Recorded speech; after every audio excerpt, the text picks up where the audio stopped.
program for all Salon people and then party them. Sarah Media will be bringing you a variety of programs ranging from documentaries to discussions, interviews, news, views, sports, and entertainment.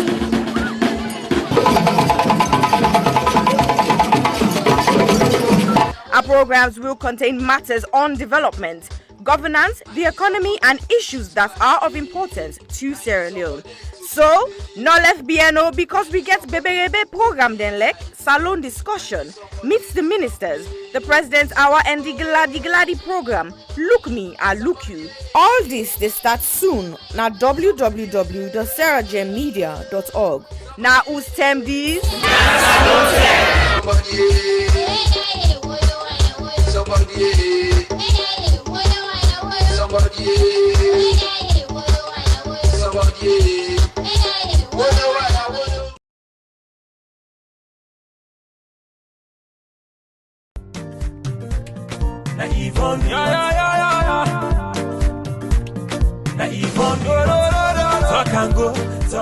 Nina Yvonne Akisoya, and 11th May 2021 make me 3 years where I don't day in office. I say let I come and tell Freetonians them una boku tenki for where una elect me and una give me this mandate for serve una. But I not just want to tell una thank you for when I elect me, I want to tell una thank you for what una don't work with me and work with the councillors, work with the staff of Freetown City Council, work with so many stakeholders, including the central government, the international partners, the local partners. I want to tell una, the Freetonians, and thank you, but I want to tell all the other groups and the boku tenki. Together, we embark on a journey for Transform Freetown, and in nobody not been say it go easy. We published the plan in January 2019, and then in January 2020, we published our first year report, and then in January 2021, we don't publish with 2-year report. Inside the reports and day, you go able for read in much more detail, waiting we don't achieve. But family them, I still I just share today some of the things that really make me heart gladdy pan this walk here. One thing we're really glad about, now the wastewater treatment plant where we don't build na King Tom. This is not the first time ever in the history of Salon for let we get the thing we come on the toilet. Instead of it just gonna grow na King Tom, it actually go into a plant where they get for separate the solid from the liquid and get for treat them and waiting get for come out can go towards manure. It can now be safely the liquid can now safely be disposed into the waterways. Another practical thing we are so glad for. Now this urban farming project, we bring over 300, in fact we start with 300, now we add another 200 women them. We now at them backyard them and in community level, particularly in the private communities. And you can create this, where you give, the okra they come up, they will plant them. The women they do farming projects where go benefit them picking them, for get more nutritious food, but it go also help them for get small thing at the hand as they sell them in the market. And then their nursery school. Famble then go no say we've been not open the one at Congo Water Market for make vulnerable women them and then young picking it under the age of 5 get free quality preschool care. And now we dip and build the second one. We do refurbishment upstairs in the Freetown Road Market, and that facility will be open and available to women and men traders inside Freetown Road Market. Tricycles. Well, then tricycle and they not only then they help for keep we city clean, they also they create employment. We don't create so far over 1,200 jobs with young people then where they go and collect dirty na the streets. And now we get 90 more where they come on stream. So I'm so happy because it increased the capacity for collect dirty. At the same time, it increased the number of people them, young people that we get work. Let not talk and not talk about the transfer station when I did the dirty then they go. So we don't get 4 additional ones, including the one at Lumley, the one at Approved School, the one at Shell, and the one at Allentown. Bele Uman them. Then they all over the community. That journey for going to PCMH, it can challenge Bako of them. So we work for upgrade 5 of we PHUs them for make them be monk, side with side Bele Uman, they able for born. Freetown people then, boku people that know say dog na challenge na this city. And so we don't start a program for sterilize, vaccinate, the dogs them, so that we go get control over dogs and we the ambog motaman, but we the ambog themselves. We go make we city healthier, and it go reduce the risk for let people then get us sick with and call rabies. I don't share small about wait we don't do, and over these 3 years, but I just touch the Tinem Boku. I go say anybody want for no more. Also go now with Facebook page. We get Freetown City Council Facebook page. We also get Yvonne Akisoya, Mayor of Freetown. You go able for follow we. Let we continue for work together with all we stakeholders for let collectively we transform Freetown. Una, thank you and God bless you. Na Yvonne, Na Yvonne, talk and go, talk and come. Na Yvonne.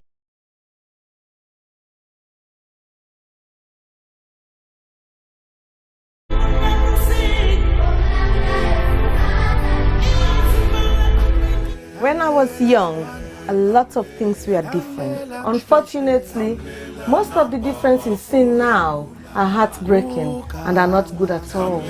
Before now, men were strong protectors of the weak, fathers, brothers, lovers, sons. Their mere presence guaranteed the safety of women and children. But what do we do now? Men harassing and raping women. Men sexually abuse little girls. Men battering and killing their wives. Any form of sexual assault, be it rape, sexual abuse, or pedophilia, is a killer to human self-esteem. Women should stop dying in silence. Speak now. The rapist should be stigmatized, not the victim. I think death sentence should be the consequence of such terrible act. And you mothers, build confidence in your children, put trust in them, listen to them when they make reports, and take necessary actions. Talking of mothers before now, women were virtuous. They were mothers, daughters, and sisters. Nurturing, counseling, supporting their men folks. But now, women are trafficking female children for money. Women are forced to be silenced. All this must stop, and it must stop now. Real men do not abuse, rape, or molest women and children. It is barbaric, unacceptable. Let all real men stand with us. Together, let's say an emphatic no to rape, sexual abuse, pedophilia, and domestic violence.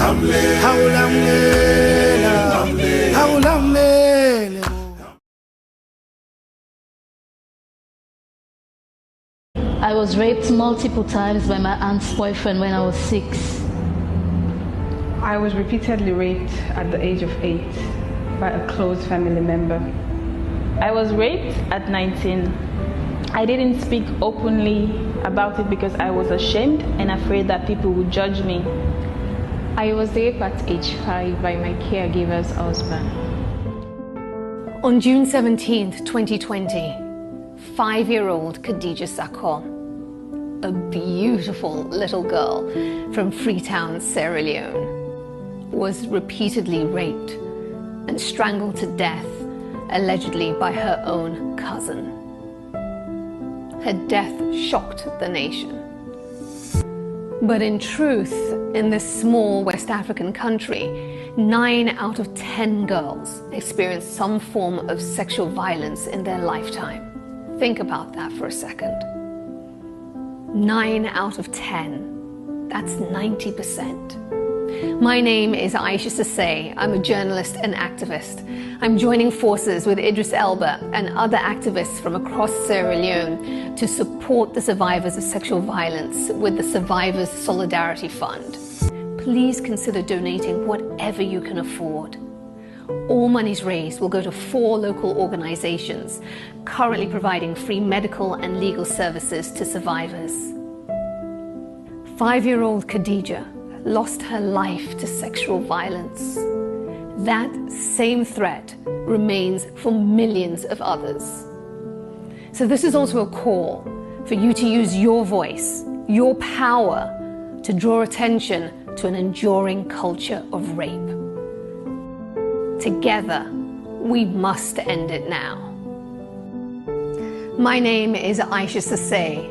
I am Khadija Sako. I am Khadija Sako. I am Khadija Sako. I am Khadija Sako. I am Khadija Sako. We are Khadija Sako. We are all Khadija Sako.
Hello and welcome to another edition of Sarah Jane Media Live on Facebook and YouTube.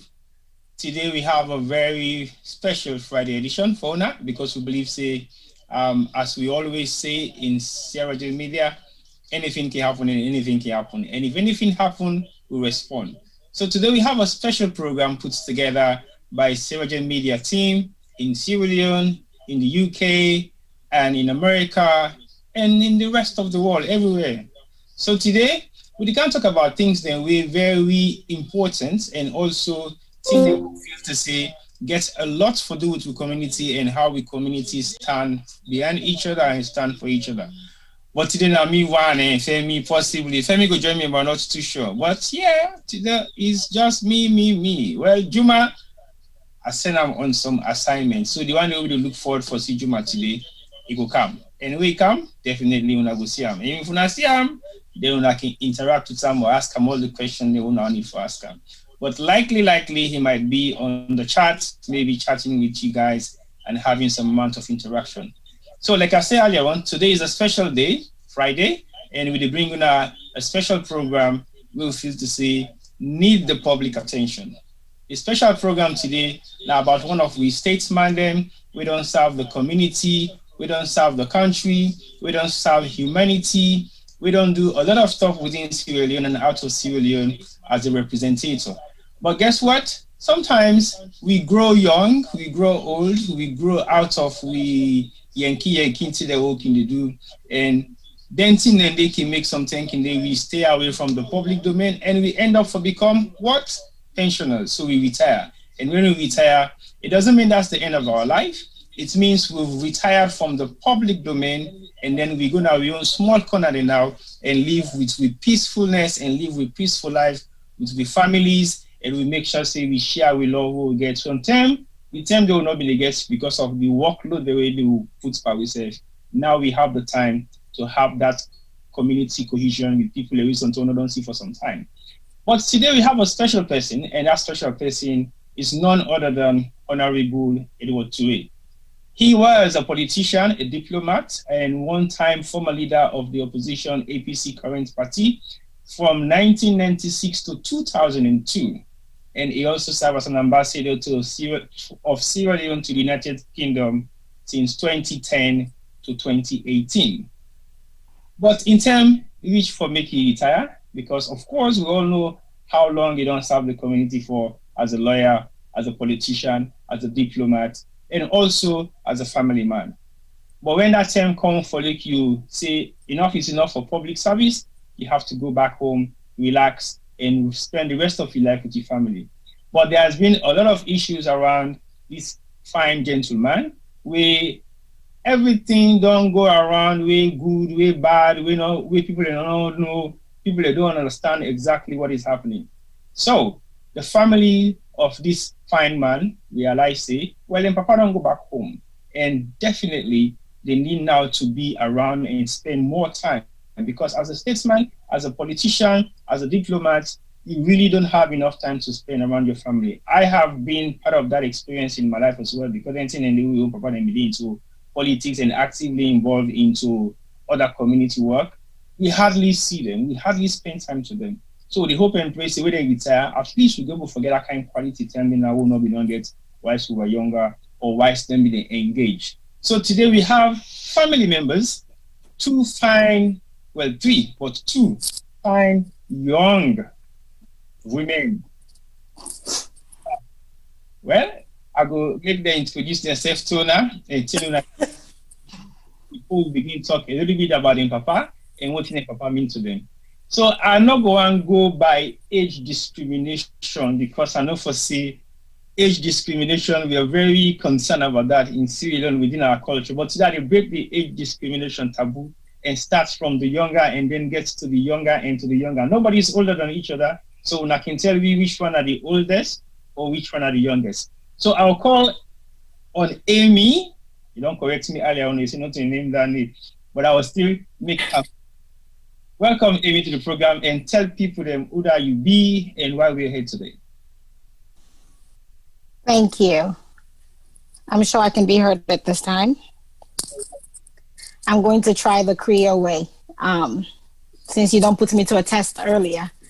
My name na Amy Ballet Turay, daughter of Edward Turay.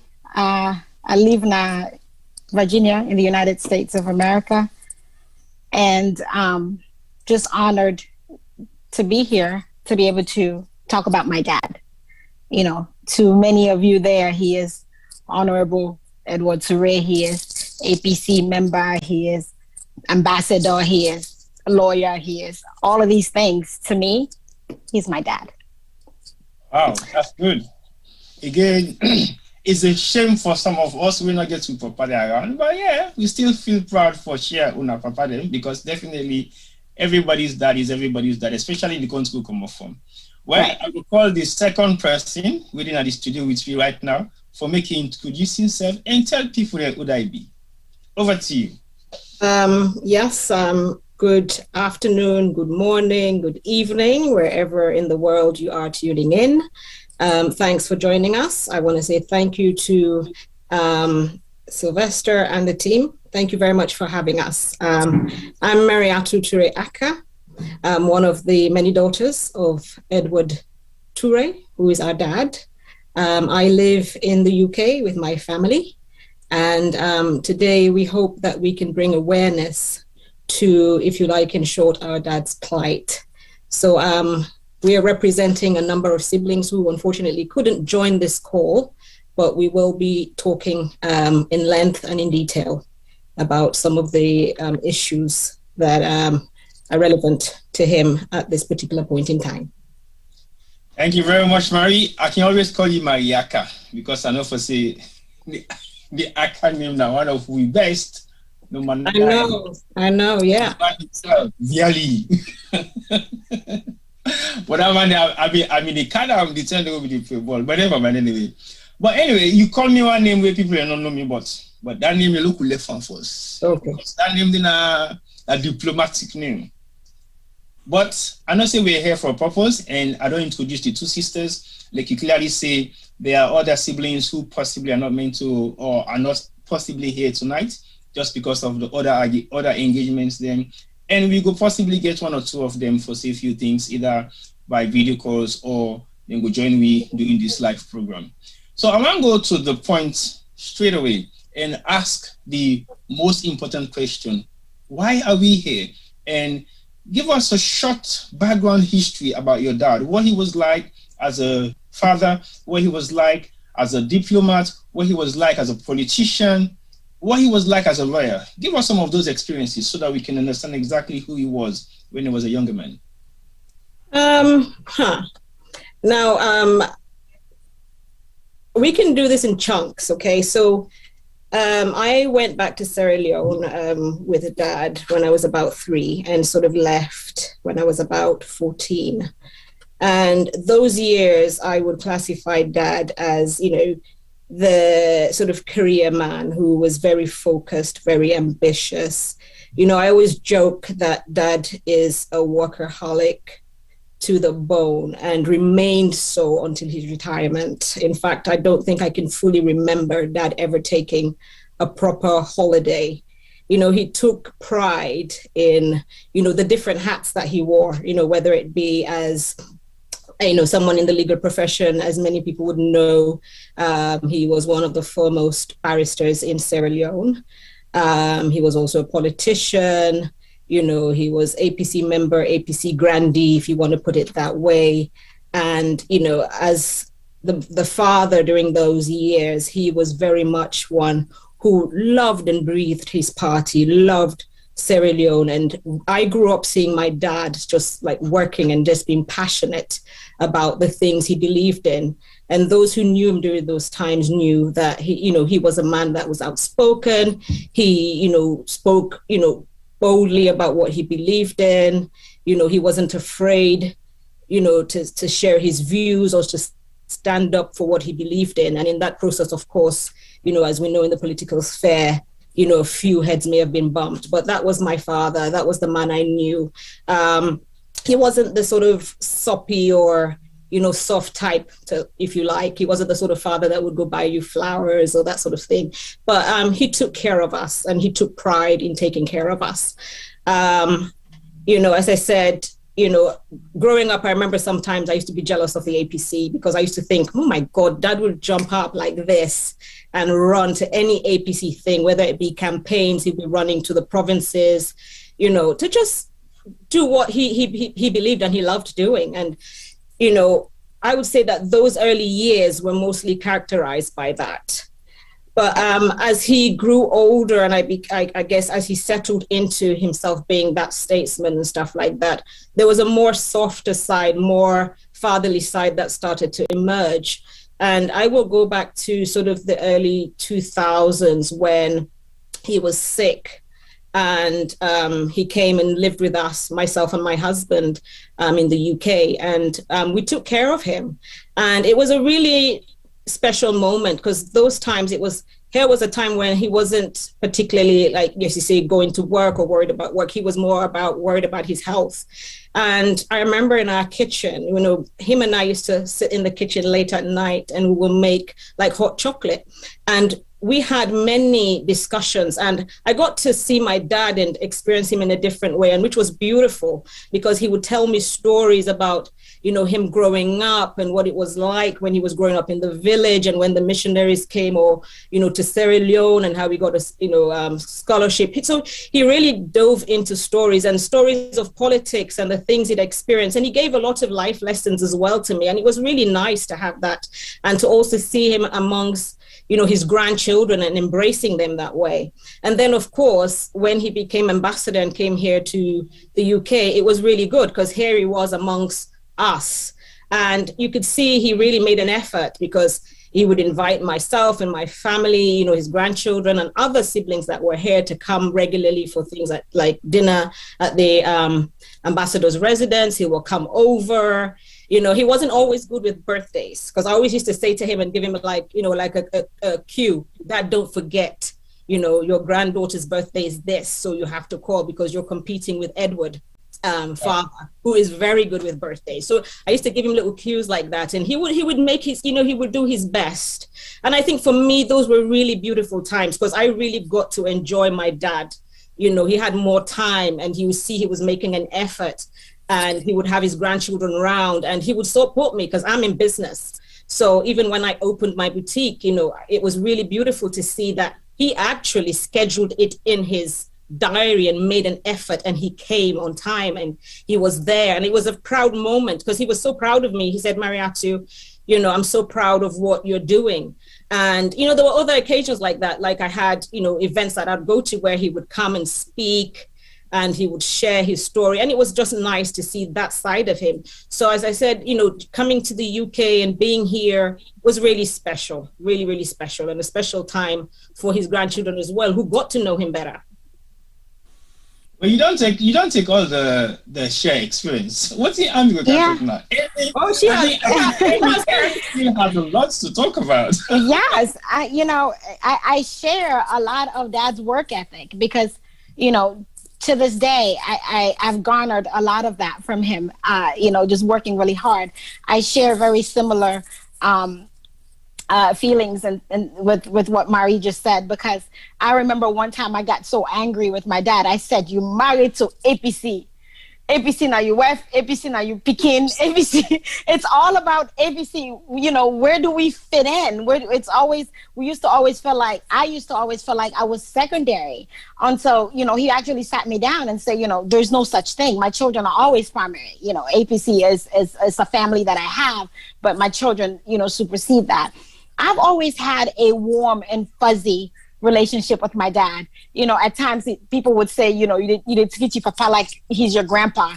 I would be the one. I quite remember in my early teens, I would pluck out the gray hairs because, back then in the 90s, he didn't want to be old, but it was turning gray, and I would pluck out the gray hairs, and he would say, 10,000 leons for each one that you pluck out. And, I would have them laid out on the cloth and just kind of pluck them out and put them on there. And then he would just blow them, just do one, and they would all disappear. And then he'll say, "So if you can find them, I will pay you." And then, we'll have these conversations, and he'll say, "Well, no, that's not part of the contract." So our conversations have always been very critical, just teaching me different things about people and about learning what people say and what it means, and, making sure that individuals' word is what they are. Like Marie said, he wasn't always good with birthdays, and I'm someone that celebrates every birthday and take offense that, you didn't call. And so there was one year he called me, and I told him, I said, "You cannot miss my birthday this year." I said, "Because it's a big birthday. I'm turning 21. Like, we in the US, we turn up at 21. Like, this is a big birthday." And so he was like, "Okay, I'll make sure I don't forget this one." So I remember calling him the day before. I said, "I'm just reminding you that tomorrow is my birthday. So I'm just reminding you." And, to my surprise, that day he called. Not only did he call, he wired me some birthday money, and it's just the kind of person that he was. It was always warm and fuzzy for me. At the age of 17, we lived under the same roof here in the United States, and we would have battles in the kitchen of, "Oh, you can't cook." "Yes, I can." "Well, you can't cook." And we would literally stay there at Southern Towers at the small apartment. The would then be further on. The ambassador of the U.S. was sharing this apartment with his daughter in the U.S. in Alexandria, and we would stand in that kitchen trying to come up with a meal, that the two of us were going to enjoy for that day. So when I look back, that's what I see. I see that warm and fuzzy relationship that I had with my dad. I had the opportunity to go visit him in the UK in 2015, stayed there with, the rest of my siblings and enjoyed that time with him, surprised him in Sierra Leone in 2018, and just had a really good time, just, hanging out and spending good quality time. It's a different view for you to hear that side of him, but he definitely was very funny. Some of the jokes were not as funny, but you have to kind of laugh to kind of keep it going, and some of them were just really, really funny and hilarious, and just not being able to have that today, not being able to experience that today is one of many things that truly hurts. Wow, that's a lot of experience for a man that has been so much involved with his personal time, not with his family that much, but with people around him. And again, like you clearly say, politicians don't really spend time with their family that much, because I will keep on saying this misstep in a part of that particular plot today, because I don't get to know my dad. The only reason why I able for Sidom around them that because at some point I became his handler, meaning I look so much like him, and he feels passive, can't go follow me, look go work out some side. So basically those are cherished moments, and I understand the kind amount of moment they want to don't share with now that, especially as girls, because girls are always concerned about their fathers, and the emotional connection with girls and their fathers is always very touchy, and I can understand that. But again, as he grows older, like everybody knows, he withdraws a little bit because of his activities slow down. So what happened when he retires? How does he feel like when he was coming to his retired age and you guys are now thinking, okay, Papa don't turn to like a grandpa now, and now you don't begin old, you don't retire, you're not that active anymore. What was it like during those period now when he was like getting old and about to retire from public office? Do you guys think, well, this is now the time for us to spend more time with that because he's not going to be engaging political issues or diplomatic ties, or he's now going to focus on us because, yeah, he's now getting old and he's retiring. So, approaching? Absolutely. You know, when in 2015, when I was in the UK, and he was at the time building what would be his retirement home, he had this dream that he shared with me, and I'm sure he shared that with quite a few of us, that, you know, when the time comes, he would go back home, and he's got this property that would host all of his children, and that he was going to have this huge party that would be sort of like a retirement / family reunion. I am still looking forward to that, because that is a desire that he made mention of when he went. And in 2018, when I went to Sierra Leone to see him, and at that point he had newly returned, you know, he still mentioned that, you know, I'm back now, you know, I'm just going to be doing a lot of consulting. He would get up and he would go to the office, his law firm, every single day. And I would ask him, why do you come here? You don't even have to come here, you're retired. And he'll say, if I stay home, I get old. If I come here, my mind gets renewed. So I'm going to come, and all these young ones that are running around here, I'm sure there's a thing or two that I can teach them. And, you know, in that December of 2018, that's what he said. So he was definitely looking forward to, he was, you know, really excited that I went with my husband. And he's like, well, where are my grandchildren? And, you know, I'm just like, well, it's my first time coming, so let's wait and see how it looks. And the next time he's like, well, no, you have to be able to bring my grandchildren. I tell you, we have to have this reunion where all of you come, those in the UK, those in the US, we all come and we have this grand affair, you know. And to me, that tells me that he was looking forward to spending time with his children, his grandchildren. He even has great-grandchildren that he is looking forward to spending time with, and being able to experience that love that his family has for him. So, Maria, I'll let you go ahead and add to that. Yeah, I mean, that was definitely his sentiment. I mean, he looked forward. Because I remember Wabi, they even tell and say, you know, I stay with Winner London. He said, yeah, the place cold. I want to go, you know, I want to go back in that tongue. And he used to talk about how, you know, Ingo, they go to a village, go sit on a village, so and they understand all those things he mentioned. So he really was looking forward to going back home.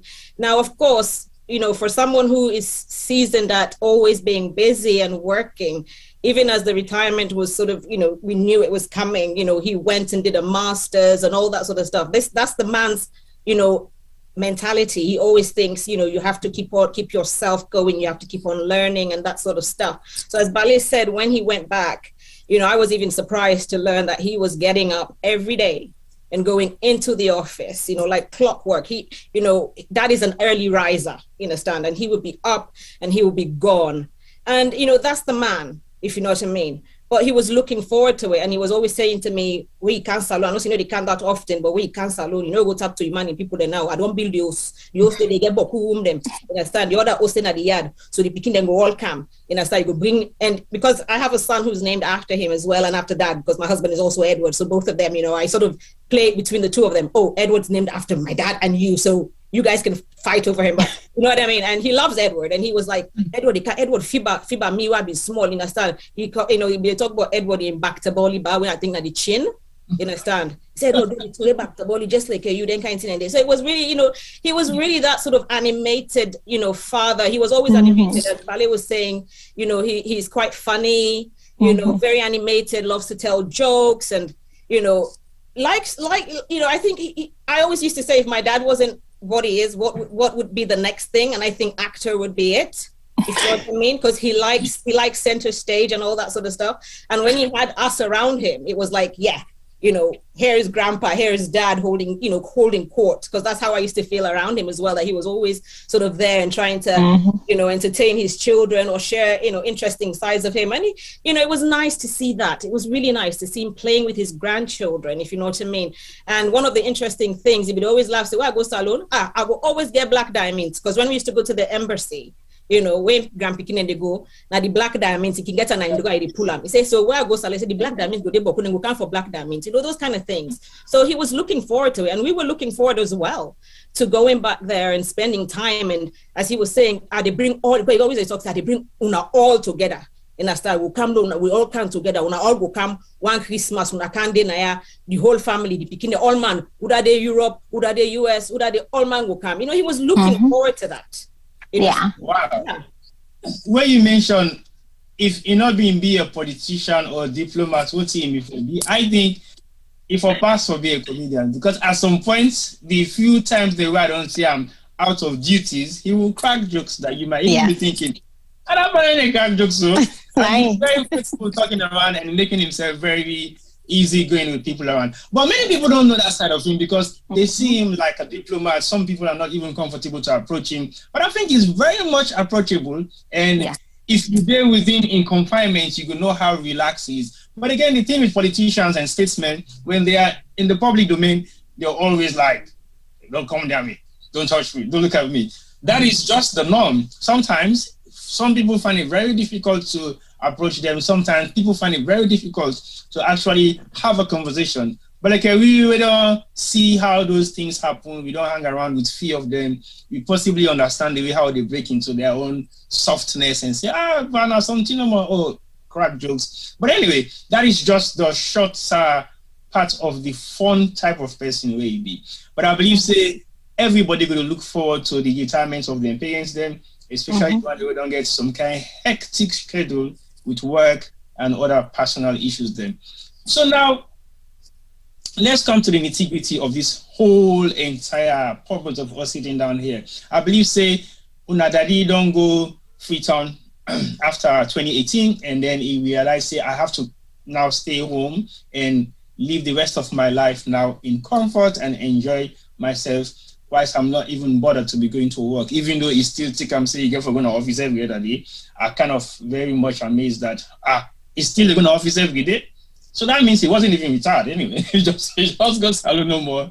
They go take up another consultancy for they go back to the office every day. So what happens that after that very few months or year passed after 2018, there have become a very high concern about the way Una the picking and beginning realize, say, well, my papa not to the same person we have been know anymore.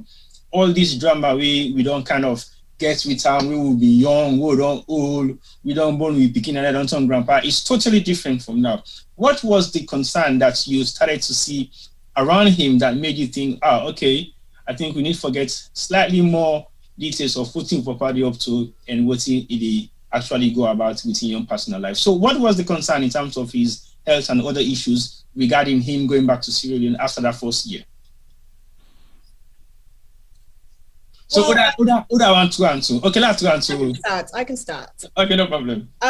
What some people may now already know was that in 2017, on top of some other health issues that Dad had, he was diagnosed with dementia. Okay?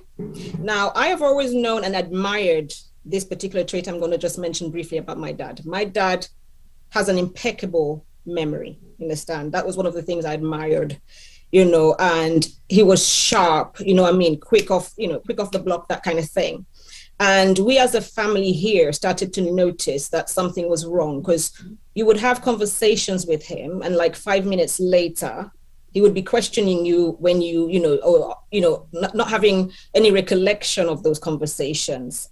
And one of the concerning things for us was also he was beginning to forget things like our names. You know what I mean? I would go to the office or go to him at home and he was struggling to remember my name. And we began to see more and more. And as we shared notes, because he was still in office at the time, actually, we began to get very concerned, like, oh, this is beginning to look or become very noticeable.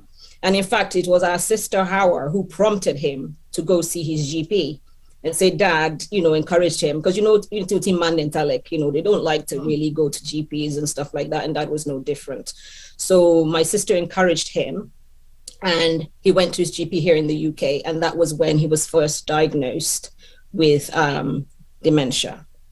Now, we did try to keep that within the family, as you would know, but we knew that obviously as he interacted, as he went to work, that maybe that was more of an open secret that, he was deteriorating in that context. Right. Now, so in 2018, when he retired, I guess in some way it was a sigh of relief. We were like, okay, Dad can sort of just, pace himself now, go back home and relax. He's worked for a very, very long time. Okay. So he went back home.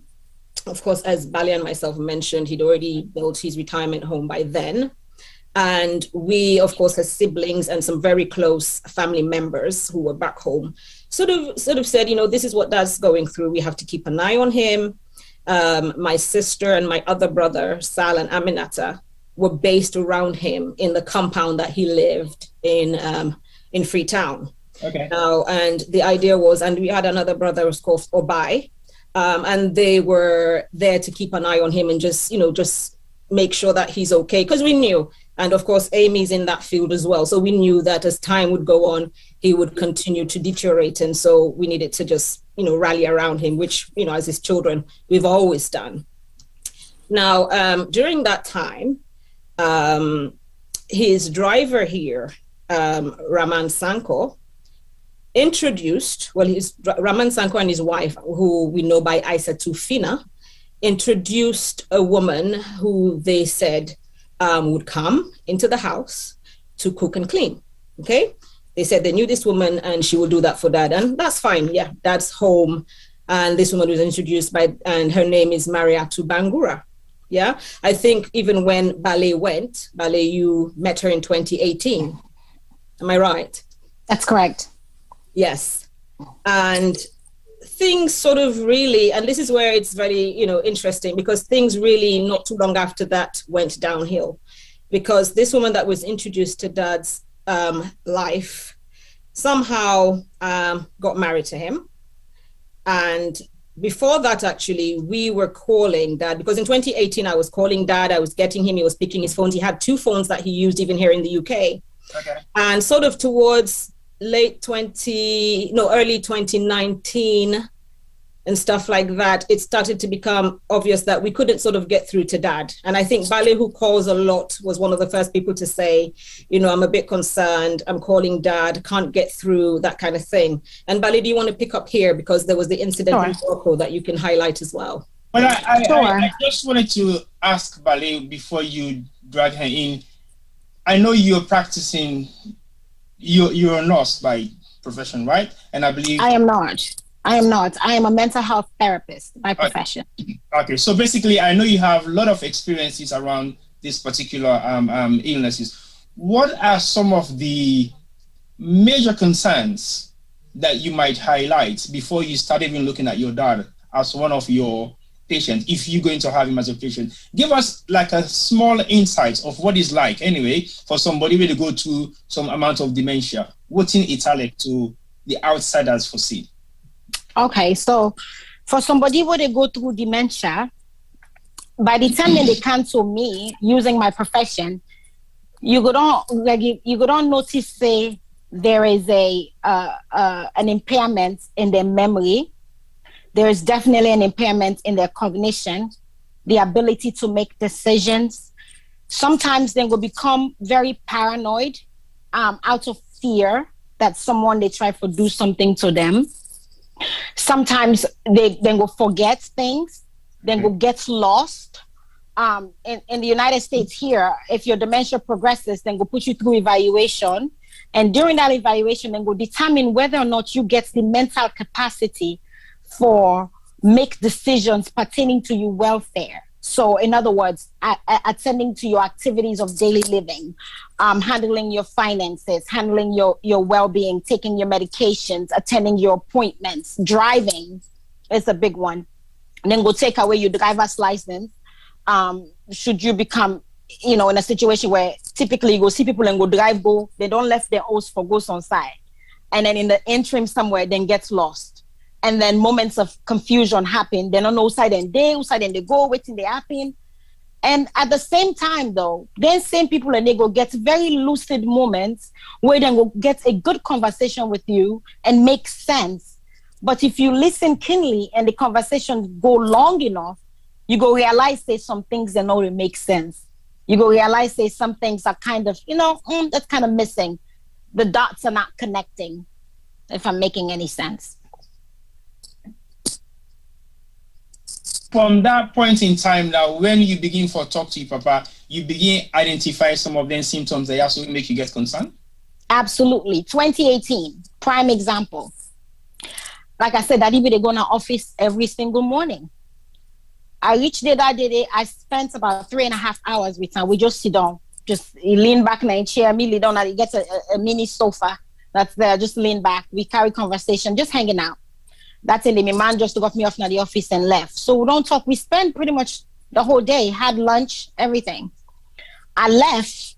Later that day, my sister in the US, baby, call me, say, the part they call, they look for you. He say, today only no see you. He say, he no see you there, but today he no see you. Now I say, baby, who's saying talk to daddy? He said, just they come on the phone with an hour, they call you WhatsApp. So I said, I spent half of the day with dad. He did not remember. He didn't remember. And so the next day I come na the office. I say, Daddy, baby call me. He say, you dey look for me. I say, you don't forget, say, I sit down here with you. I come in the morning. We spend the day together. We eat lunch. Stay with me man and the driver can pick me back. He say, I call baby. I say, yes, you call baby. Oh, okay. Maybe I'll be just a worry no more. That was 2018. December. January 2019, I get a call from my sister in the UK, Hawa. Say, Dad left Sierra Leone en route to the UK, and we are to pick him up at the airport in the UK, and he did not come off the flight. I said, but I left Sierra Leone, January, the 2nd, the 3rd, was it, of 2019. Daddy not tell me say they travel. So who stand that he planned this travel? Yeah, we don't lost. So I start calling his phone. Everybody's calling his phone at this point. My siblings in Sierra Leone notice say, then confirm say he gets on the flight. Now Freetown. Okay. The transit point, now Morocco. So if you not come on at the flights now UK, then that means it's still in Morocco. Right. So then call the airline, me call the airport, same, just going back and forth. Now then they would find, say one doctor is ill, called me, Jabbar, I can't think of the name now, but he called me and said, are you Ballet? I said, yes, I have your dad. And that's not inside Morocco? Inside Morocco. Praise God. I have to give God the glory for that, because these things don't happen just by... Sure. It just so how many days was he stranded for in Morocco? 2 days. So just running around the streets of Morocco, don't even know where he's going? He was around the airport. Okay. He spent 24 hours in the airport. Shortly after that 24-hour period, Dr. Ezel found him. This gentleman, who to this day I call him God sent, brought him to his home. So what I gathered at the time, there was some bouts of confusion. He lost his briefcase, subsequently losing the passport. He lost the ticket. He missed the flight. We bought a ticket. He missed that flight. I had to buy another ticket. At that point, Dr. Ezel was the one that got him and took him to the airport. So that transition, they reached in the UK. Now that's when they talked to me because Obai, I say, on no account, daddy for travel alone. I say, the daddy won't sabi, not to the same daddy now. You have to be cognizant of these types of deficits for individuals that have been diagnosed with dementia. So dementia very progressive. Then we don't diagnose and now, but at the first time this way ever travel on your own. On your own. Okay. It don't travel on your own all these years, but at the first time this way, the symptoms associated with dementia significantly impacting your ability for travel independently. Okay. It been diagnosed back in 2017. But anybody who studied dementia will know it's a very progressive thing. And not it just happen today and diagnose you tomorrow, you're here. With good medication and good care, it prolonged the effects of the symptoms. Okay, so that was the big event, 2019, January. It end up for reaching London just fine, then bring and come and he go doing a checkup because he was going to follow up on his medical checkup. Okay. He's someone that was a routine travel 2-3 times a year. When he lives in Sierra Leone, he goes to the UK. That's where his team of doctors are. Okay. So when they don't reach now in the UK, my big sister then talk to him, say, travel back and forth to the UK alone is no longer, we cannot advise you to do that any longer. It's no longer encouraged because of this wouldn't happen. At that point in time, during the conversation with me daddy, I think instead being realized, say, there is a big problem. Okay. When me into talk, waiting at that money host, the man called me WhatsApp video. When me into talk, he said, ballet to God, I don't know what happened.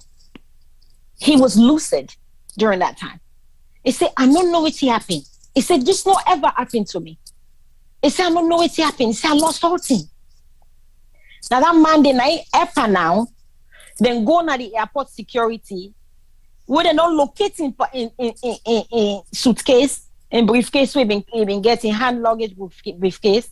Right. Now they everything there. So nothing was lost in a sense, just misplaced. He just could not remember. He could not remember where he had it. So then thing they also don't happen.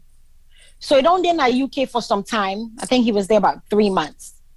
He returned back Freetown, and they call me daddy, and they get me daddy.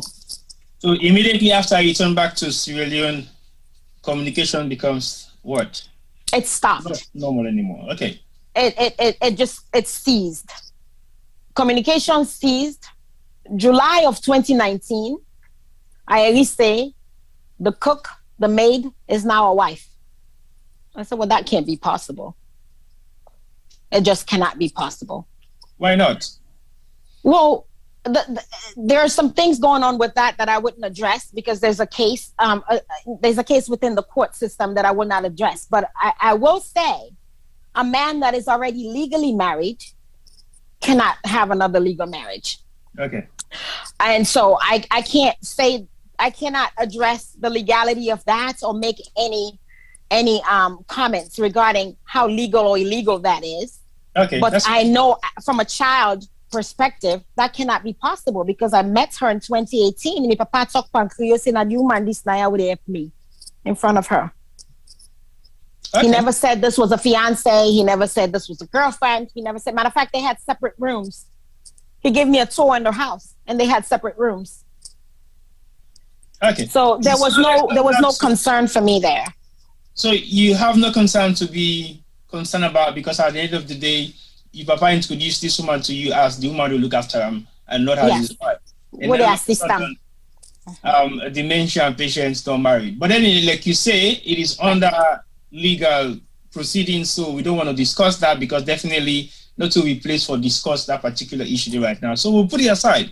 But it's just find that way you don't highlight time and let people and just get that kind of knowledge and almost say, okay, this now something we get in your own side bites, but we will possibly deal about that particular one and maybe later on in subsequent programs they will forget for follow-up in any kind of discussion we get right now. So now let me go back to Marie slightly. I think also the second point is dad cannot enter into a legally binding contract, not in the state he is.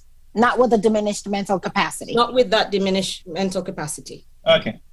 Yes, that's very, very much understandable because again, apart from getting married, there is nothing where you're able to do if you get the kind amount of diagnosis then where we all clearly know say your mind states can be swinging from good to bad to normal.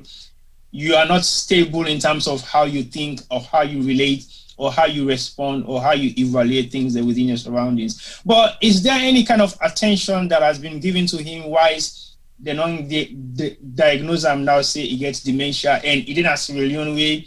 We all know, say, the medical situation there is not as great as we think it is. What was some of the things in place for you guys who feel say when we don't put in place, even though now say now they don't diagnose him and now for make sure say he's fine, stable, and looked after well? Well, okay, I think let's just go back to 2019, because what happened in 2019 for most of that, as Bale already mentioned, was that we couldn't speak to Dad. Mm-hmm. Now, numerous siblings called, you understand, we were wondering what's happening, why can't we get through to Dad? As I said, he had 2 phones. He was always accessible on those 2 phones. And we were calling frantically, some more than others. And what started to happen was after we heard that this woman had married him, there were like few occasions when she would pick up and she would say, "Oh, na papa they sleep." I'll tell you they call it they sleep. I remember me being called one time, I say, "Wait, how come the papa they sleep so continuously?" You understand? Or I go talk, say, "The papa busy." So we kept on bombarding with calls to the point where she stopped picking calls altogether. And then that spilled into 2020, if you know what I mean. Yeah. And then what happened then was we had COVID. And what we were getting from our siblings on the ground was alarming. So they were saying that all of a sudden, they said Dad is deteriorating quite fast, because even at one point, his GP was calling my sister, Hawa, in the UK, saying, "Your dad's missed appointments. He's due to come for this, and he's due to even get medication," all that sort of stuff. And we were concerned because we're like, he needs to get his medication. He needs to be seen, because apart from the dementia, he has other complications which need proper medical attention, which he himself, when he was cognizant, knew Sierra Leone was not the place that could treat it. Understand? He made a point of that, of making sure he traveled to the UK to get access to the proper treatment and expertise that was required for his, if you like, his sort of basket of medical needs. So as I said, in 2020, this sort of dragged on. And of course, for us over here, some of us wanted to go, but of course we knew then COVID was like sort of becoming its own beast. You couldn't travel, all that sort of thing. And siblings back on the ground were saying, well, actually, since this woman now don't become, as you say, Mrs. Turay, she has become a completely interesting person that's now deliberately sort of isolating him. You understand? It got to the point where my own sister in Pekin, the pa in small grand Pekin, could not even enter the house. And they said the pa been lek double body, been lek a lot. They could not even enter the house to see the dad or the granddad. You understand? All of a sudden, she started coming, with things like, "You picking all the witch." Dad started even saying things like, "Me picking and the witch." I was like, "What? When are all the witch?" You understand? Yeah, don't stop you there. How many picking now have vagans? Because you don't make I think you need to table that. You need to table that. You need to table that question. I think you need to table that question. I don't think it matters how many there are, but we are well and alive and are doing great. As you guys have started calling and talking and making mention of the brother, the sister, I think I'm building up a figure in my hand. So definitely, you're going to need both hands and both feet to count fingers and toes, but we're anyway, I just want to throw that in. We're well-rounded. I totally agree with you. But it is very much of a concern now that we have heard about everything that is happening and what is going on. What prompts the call for you guys to be, okay, now we get for now do something, because we believe now, say, things are getting worse. What prompts that call? Well, Salon gets saying, what tin camp and come. Am I saying that right? Tin don't camp and come. How'd I do it? I did good with that. Okay. Yes, you do. Tin don't camp and come. So at this point in time, tin don't camp and come. And this is where I'm at. I understand very well the repercussions of lack of treatment for individuals with dementia. That disease, they go to Alzheimer's at some point down the line. With further decompensation, people and they forget how for eat. They need to be fed. Think of a baby that is attended to round the clock. They need for be would they at least stories them, but we brother and sister then would they at the compound next when they prevent them for can't see them papa. Then they lock the partner room. When they complain to we with a call, what happen? They manage to push them out. Can you imagine?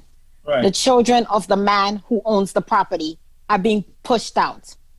The partner gets in right sense of mind for kind of act on his behalf and prevent some of that from happening.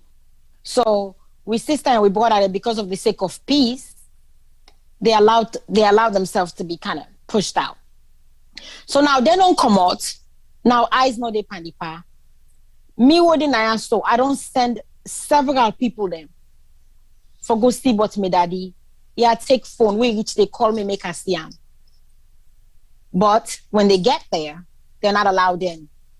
And they're basically told that somebody that they were saying that Mrs. Turay, nobody can see the pa. Whose human being will get family? Put marriage aside, put relationship aside, but whose human being will get a family member, much less children? What they can't see about them, papa. Just, I want to lay eyes on him. I want to spend time with them. I want to hang out with them. That is a birthright to spend time with your parent. That is an honor to spend time with your parent. Okay? So, whose human being will go continuously, dinamo, elidom, it is sleep. You know what that tells me? It tells me that they isolate them. It tells me that's not true. They don't lock them at some place in a room when they come out. In muscle mass, they reduce. So if you're being very strong and able for waka, the fact they don't lie dormant in the same environment for a long period of time, the muscle mass, it doesn't take a rocket science to figure just that bit much. Yeah. The muscle mass, they reduce. Inability for ambulate, they reduce. Paranoia increases because you're alone for a long period of time. Mm-hmm. In one area. Paranoia increases. And then you're also being fed stories about your children out to get you. So all of them things that they happen, things don't come. We papa need the right attention and care for be taken out of salon. So what do? We brother and we sister travel November 17th, 2021 for go see with daddy. Okay. Then reach there, they're not able for getting access. Then we get for go police for come. For can't get access for see them papa. Police come, police settle, the way they settle. Then give me brother key. The key they walk. But when you open the key, the most they open, so they don't bolt on the inside, so you can't come in. Then lock my brother and my sister will travel all the way from the UK. For can't lay eyes on them, papa, then lock them out. They stayed in the compound on the floor where my brother got or contracted malaria as a result of being beaten by mosquitoes outside of the compound. And how recent? That is inhumane. This is just less than 3 weeks ago. Okay. This is what's happening. This is why they tell you, say, teen don't come. You answer why now, right? Yeah, the question. Yeah. Why are we here? Why are we now here? Teen don't come. Where salon me for wake up. Okay? Human beings are human beings. And no matter what you don't do now you life or not do now you life.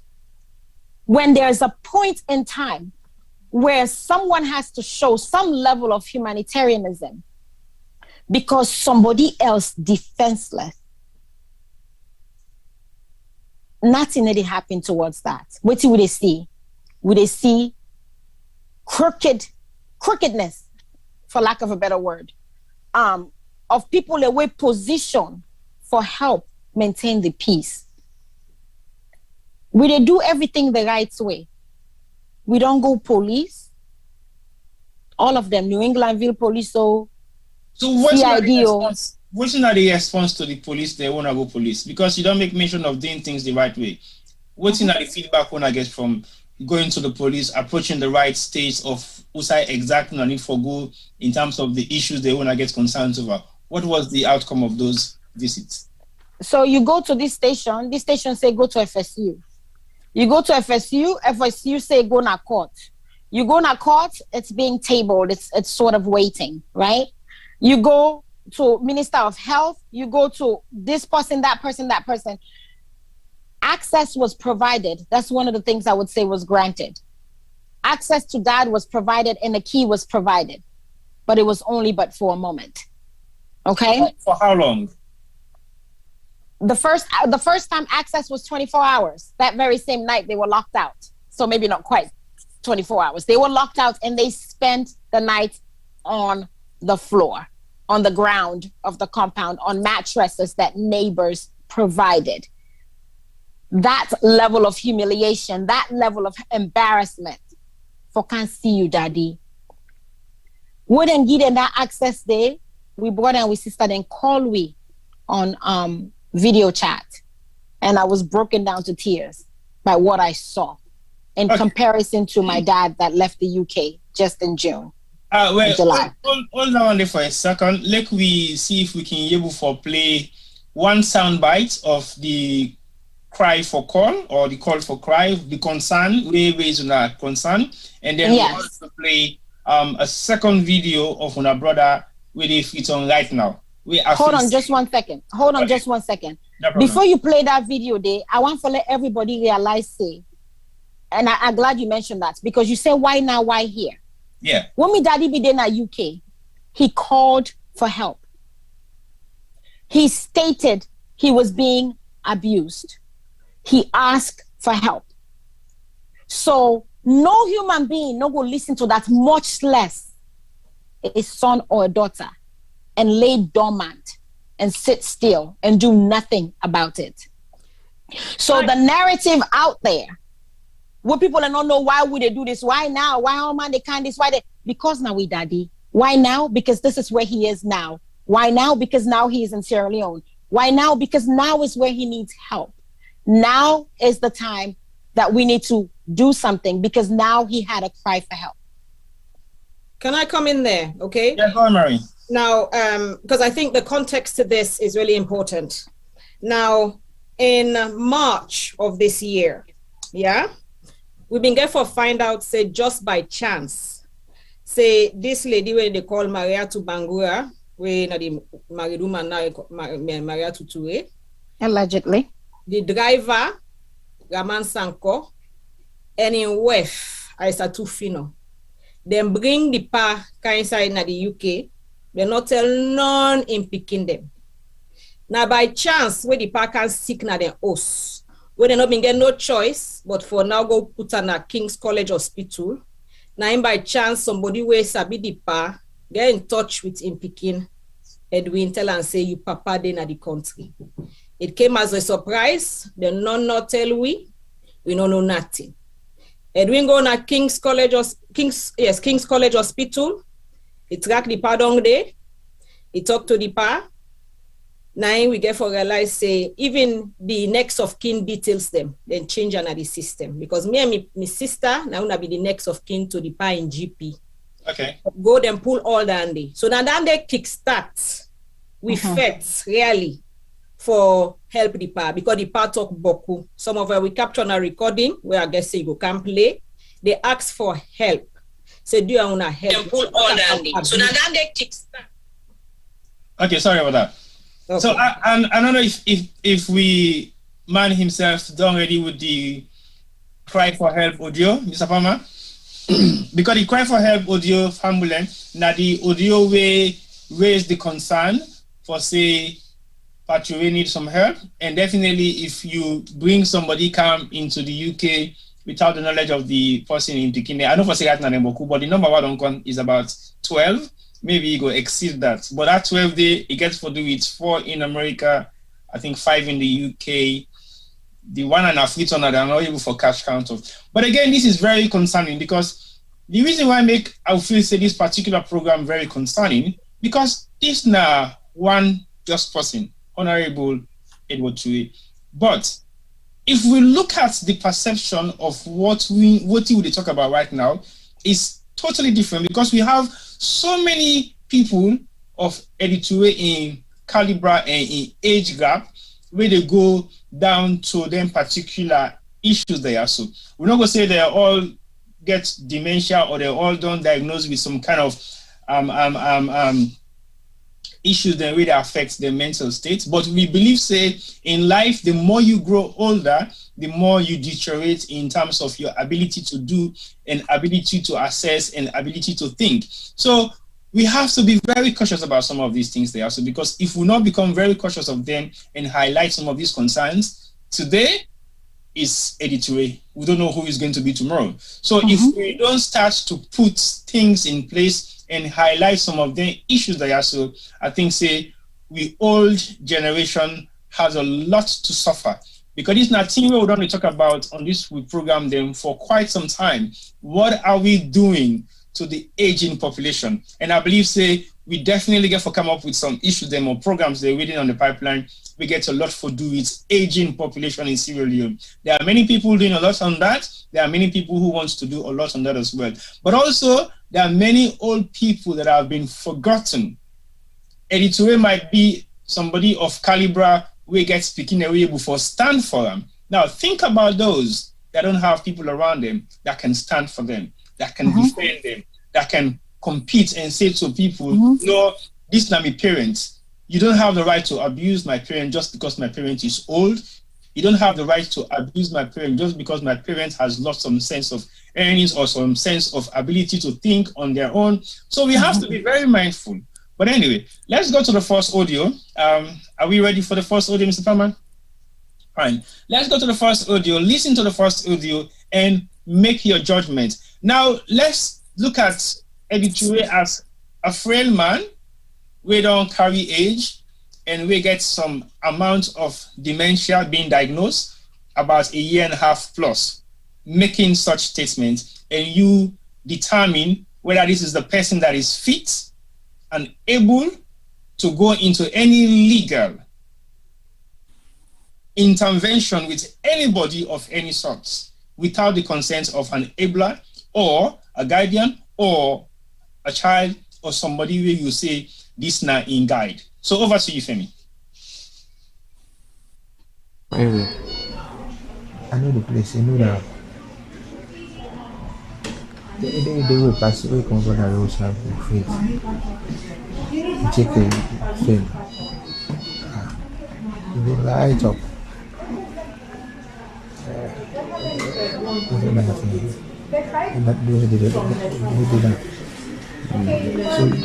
So this woman, never give me up. Your wife wants to kill you for the house. Has she tried before? Well, they go to medicine man. They go to medicine man. Oh, they go to medicine man. This house for this house. So we say I don't want something. They do it. Like 4 houses. A new house. Oh, she never been there. You? Me? No. I live in now. So this woman now I get down. They give you so much problem. So much problem. So you keep saying that your new wife gives you problem. What problem is she giving you? Problem that was he comes. He comes when he likes, when he wants to go. This one now, it's too much. It's too much. It's too much. She take your money? Yes. Okay. So, I'm like, I just will take away the man. He slapped me. He slapped you? Yes, we just slapped him. Okay. You slapped her back? Yes. So, we know. I'm not just traffic, you see. I think value. I cannot call you. I cannot call this. I cannot call that. Call it. Do you have a phone now? There's no phone. Where's your phone? Where's your phone? Ready? Do you have a phone here now? I'm not getting that so. So you can't call no one? I can't call no one. Why? Because I have no other phone. So when did you... When the picture. You see? Should I get someone to come see you? I don't have their numbers, but I can get someone. I can try and get Hawa Marie to come see you. No, they won't see me. They will see you, Dad. They won't see me. Why? Do you want them to come? I can try. Dad, it's not about pride. Do you want them to come? No. Why? Tell you why.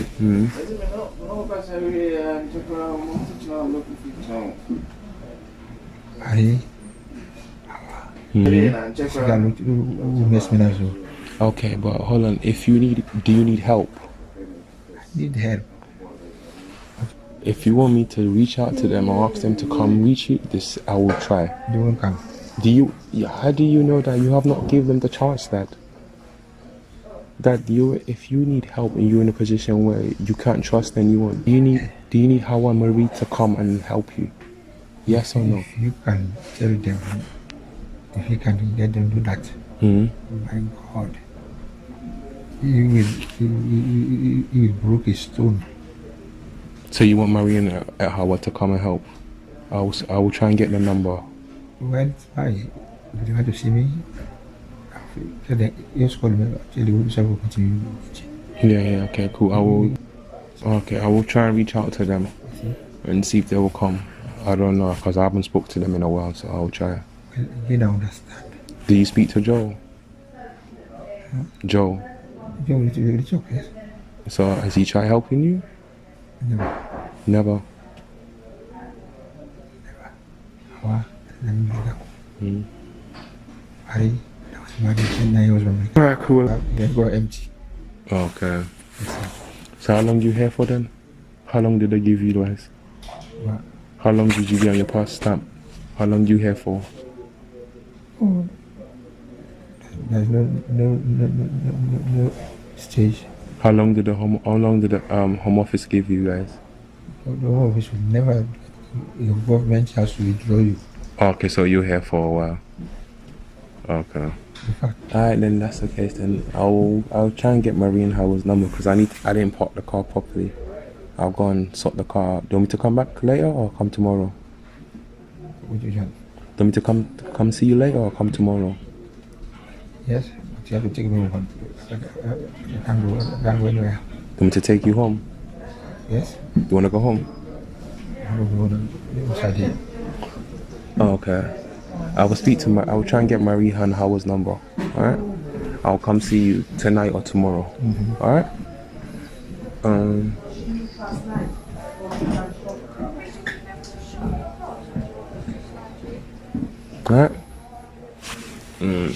If anything, you don't have a phone, innit?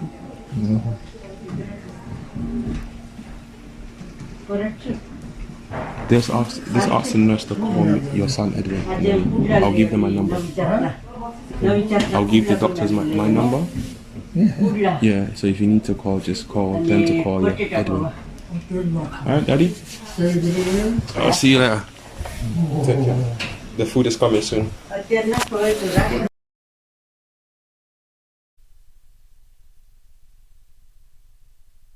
That's now the first recording we label call for help.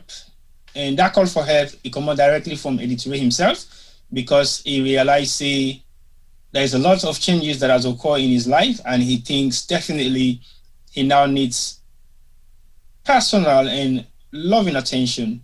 But not just that, he also needs a lot of medical other attention, we have to say, himself get concerned over. But like I clearly said earlier on, this is an aging man. And you can hear from his voice, like somebody who is terrified and somebody who is going through a lot of trauma. And he cannot even express that amount of trauma that he's going through himself. So let's put ourselves in his position for just a second and think about ourselves getting old to that age that he is right now, and then assume, say, this is me. Will you feel comfortable if you have kids who wants to fight your case and they don't have access to see you? Or will you feel comfortable if you get people around you who believe, say, one for take up the challenge because they believe, say, you have been somebody in their lives when you had the ability to do so, and yet they don't have that access to do it? And if that refers to you as a person, how would you feel? Not that you don't have the tendency, you don't have the ability, you don't have the strength, you don't have the power, you don't have nothing to do things the way you want it to be. But let's just think about that and then we'll move on. We're now going to play the video of the brother, of the son, one of we Boku picking, and this now the second boy, third boy. Now you can answer that question. I'll play the video, let people see.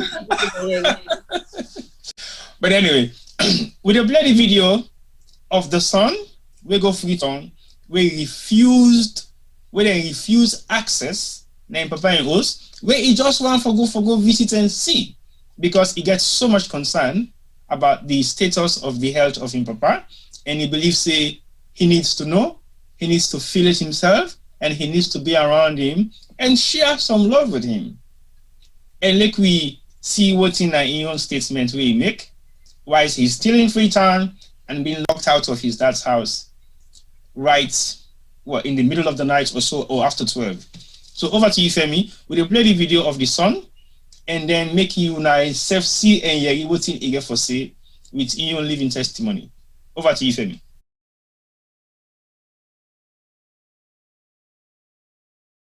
Edwin Turay.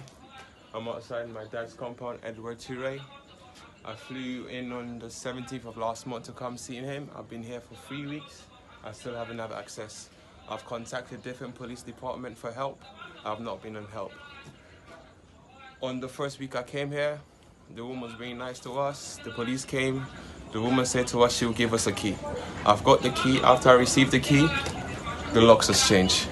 I've tried everything to get attention to ask her why you not letting me see my father. Still no response. I've been to AID, New England Police Station, and where else I've been to? Somewhere else I've been. And Central. It's the same process all the time.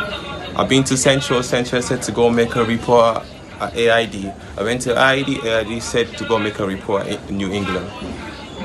In my opinion, I don't think it's fair that I came all the way to Sierra Leone. In 25 years I haven't been here to see my dad. I don't have access to my dad.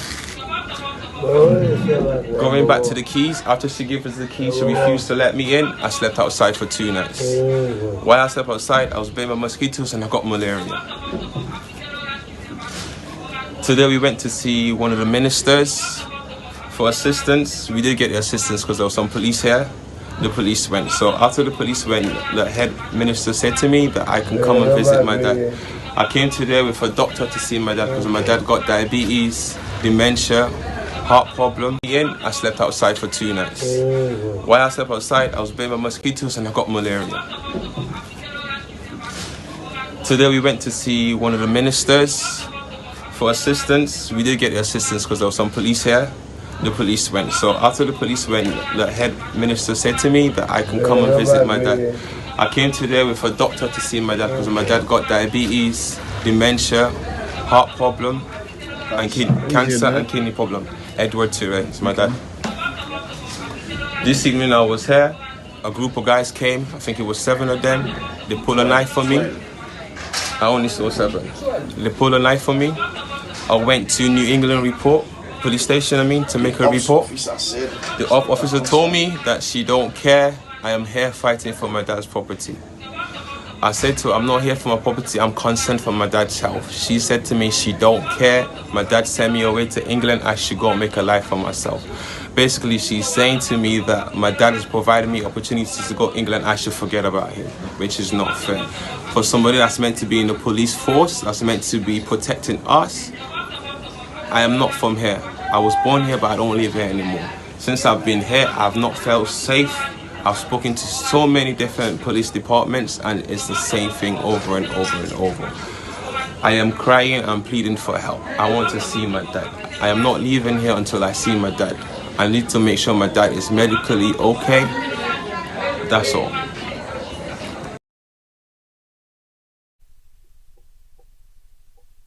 All right, welcome once more. Again, that the message we one of the Sunday with the Freetown right now and waiting you don't undergo just because you are foreseeing, Papa. So Marie, let's talk a little bit about these two videos. I mean, this one audio and this video don't play.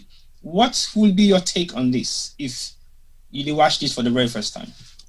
It's a disgrace, a massive disgrace for Sierra Leone. I'm ashamed as a Sierra Leonean, ashamed and appalled that in this day and age, children have to experience this, that people in places of authority can facilitate such abuse, because that's how I see it. Because my brother don't deal waka. We have done everything people have instructed by the book, okay? Now, of course, Naya we understand. We understand process and systems.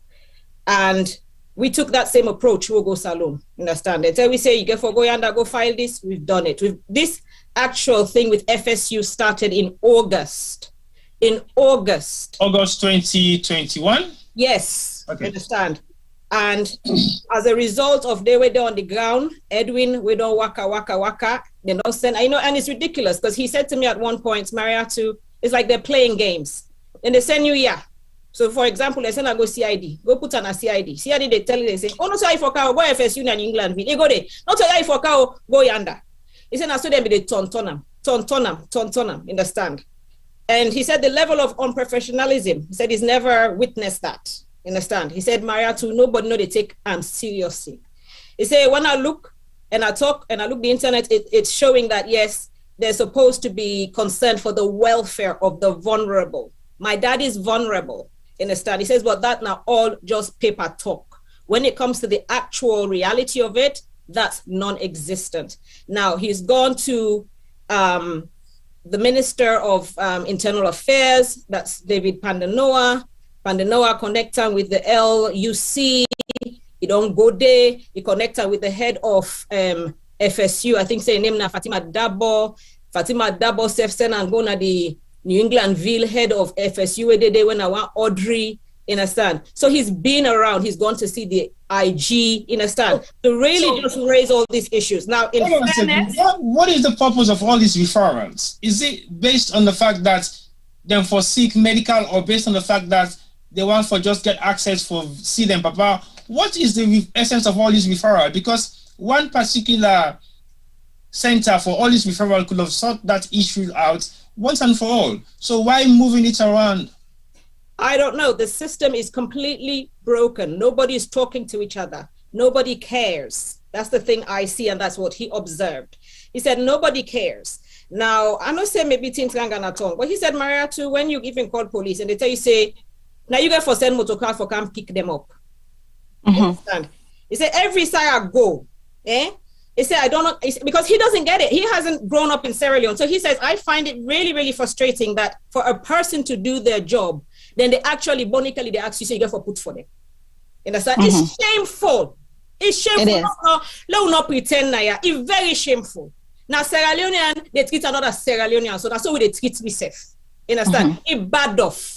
Understand? There's no sense, there's no conscience. Understand? No sorryat, no depa, we were within a salon. It's very, very bad. And I not tell you a lie. People then go sit down, then talk, say this, or not to me problem, or it not affect me. But I go tell you this, you go to a salon, you go must meet up until it go affect you. Understand? Because that's the way the system is. Understand? He said, Mariatu, he said, I saw the waka. They go, yeah. They ask for help. Understand? He said, and it was not forthcoming. So what is the barrier? And so if I can come in, okay, the reason for the referrals, we are petitioning each and every one of these government bodies and letting them know, say, we care about the welfare of we papa. So the first we go na police, we share, say, then they hide the papa from we, and we're not able to see them. Even the pikin, they were there on the ground, then they lock gates and then they grill and can see them papa. Who slow day na salon, even if person gets a legal marriage, who slow day na salon, tell we so we know. say pikin no for can fend in papa and be able to see him. Okay, I can't today, the pa no day, that's fine. I can't tomorrow, the pa they sleep, that's fine. I come back later the same day, the pa they sleep. No mortal man they sleep for 24 hours every single day. Sure. So now then concern and then we don't put student people there. Where we go police, they say, okay, you know it's in Ministry of Health, Social Welfare Ministry of Health. They went and call the woman, then they get them, then they just falls to the wayside. So for let you know the attitude of people when they put when in the position of public servants, I would say, when they put in them position and they for make you know their attitude and how they think about we would they abroad and how they think about we would they seek after the best interest of the people. I sure say you get a recording of one police officer. I sure say you get a recording of one police officer make you hear how that police officer they addressed when my brother met with violence outside my father's gate by 7 men who pulled out machetes on him because he was coming to see his father. The thugs that Mariatu Bangura dispatched. Because before that, na Sierra Leone police them he put na the gates there. You salon officer, you police officer, you they prevent picking them for cancer them papa. After we don't complain to several of these bodies, they say, okay, now who da instruction on Adenaya? Okay, una come out. Through that, basically, they're not even under anybody's instructions. We don't know. Okay. Well, they were under somebody's instruction, but it wasn't ours. The lady and their Mariatu had someone who had them there. So when we don't go through several of them complaints them, then we get for camp pull and commode. When them pull and commode, it say okay. So now we get access to the gates, to the compound, but we can't go inside the building. It don't lock and barricade itself inside the house with the power inside the house. So at that point, it don't call in thugs them. They showed up, area boys, high on maybe tramadol, who knows. They showed up with machetes. Machetes. My father's 3-year-old grandson witnessed this. Can you imagine the trauma on him? My sister called literally shaking. If you see them, why? Because I came to see my dad. Okay. So after that concern where Edwin talks up on the video, we say, I go na police for go report this. My dear, let the people read that audio there. Okay, but because but they finish with that. You know, because now the reason all the referral there where they say because we go to one place. Okay. And it's no, go here. No, call here. You know, so now we're calling heads of departments and heads of police stations and Ministry of Health and, you know, this, that, and the other, all for the same complaint. The complaint has always been the same. Okay. We are being prevented from seeing our father. The complaint has always been the same. He is isolated. He is not getting the medical care that he needs. He is not getting the love and attention of his children. And even worse, you have individuals that have traveled. We're not talking about taking a bike. We're talking about flying across the Atlantic to come and see our father. Not to Okada bring them day. It is a flight to come and see our father, and then they're being treated in that way. And we know how costly it is, how much hassle they go through for travel this time in our COVID time. We know that. As I said, this case done there since August. So we started with FSU. So draw. And the woman get the bold guts for tell we say this government now we get them when you case not they go no side, when case not they go no side, and I believe which woman make that statement? If Mariatu Bangura, the woman we call Insef Wef. Okay. This government now we get them when case not they go no side, and to be honest, now the frustration we don't they see, understand up and down this that. Okay, well, Femi, let's play the audio where make mention of the FSU woman when the officer in charge, right? And in the ops officer. Yes, where Edwin and they go pull Nef Panam, understand? Yeah. He felt so threatened. He went straight to New Englandville police for good report say. And the man who been lead him, he named Joshua. I repeat him, Joshua. He said in a Mariatu in Farm Bull. He named Joshua. Okay. Well, look, we allow Femi for Fender audio there among the audio there where I don't send them. Whilst we wait for Femi for the audio, I can get maybe Mariatu for say something, make her help Femi find that audio there because it seems to be confused about which one of the audio then we are saying. So just give me 1 second. And Femi, but in the meantime, Marie, let me just ask you for like you give me just a brief of your interaction with your brother whilst he's still the Freetown as of current now. Yeah? Well, I think he's frustrated because he said, Mariatu, he's a father as well. In a son, most of us have children, if you know what I mean. And imagine the emotional impact that has on us as children, where they try for see with Papa. As Bale say, it's been a humiliating experience so far for we. It's shameful, understand? Me Papa no one day deny we access to them. One day, understand? We get we tussle what himself with Papa, you know say that relationship, but you know they ever say me picking and can't see me, me grand picking and can't see me. Understand? The pa, because it's no secret, the pa don't get Boku affairs then. You don't get Boku relationship there. We never don't get this experience, what the experience with this right mind, eh? No woman no go dare herself treat him picking them the way how this woman they treat we right now. You know, there's no way Patuwe go stand for that.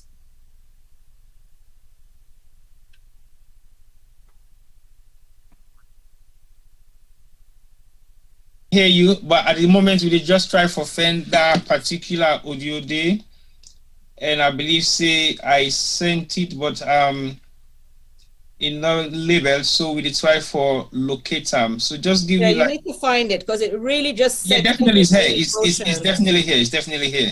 It's just about unless you wanna send it to put it up closer to him. Yes, if you can resend it, let's do that. I'll be able to. All right, go ahead. You want me to put it to you?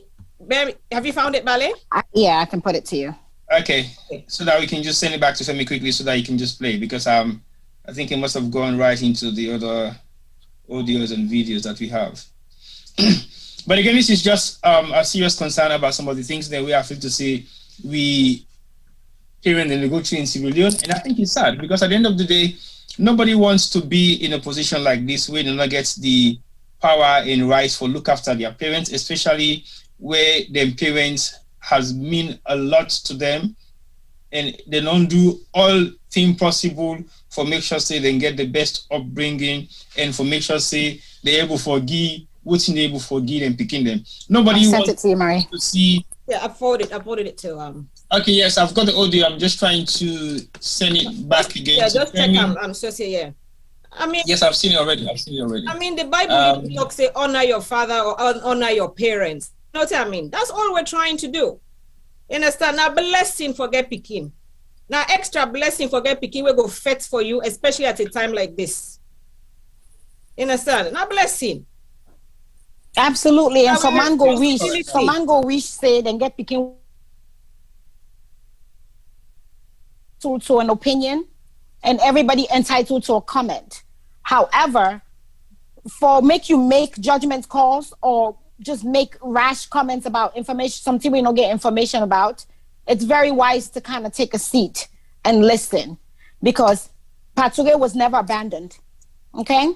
He was never abandoned, okay? So we have been seeking after him since the very minute he stepped foot in that country with recordings. We have days and weeks of recordings of every attempt at that gates to go see our father. All right. So there's no such thing as an abandonment here. And there's no such thing as blaming of the government here. This is a public call to ensure that people in Salon know what's in the happen. Today for you, tomorrow for me, you don't know. You don't know. It go be your own person tomorrow. Okay, at some point in the conversation, after we don't get that audio they played, I will forget Juma on the line because he wants to make some few comments on voting so far. We don't talk about, like I said earlier on, is definitely not going to be on the... find it because it really just... Okay, I think Femi, have you seen the audio now? And is the audio ready to go out? Okay, so basically, like I said earlier on, we get Juma at some point on audio, and he go out for make some comments on the program itself. Unfortunately, he won't be on video, but he just want for highlight few things then. Because I believe saying himself now, a very strong follower of Una Papa and you don't see a lot of stuff we don't do over the years. You don't possibly work a lot with them behind the scenes, in front of the scenes of what you do.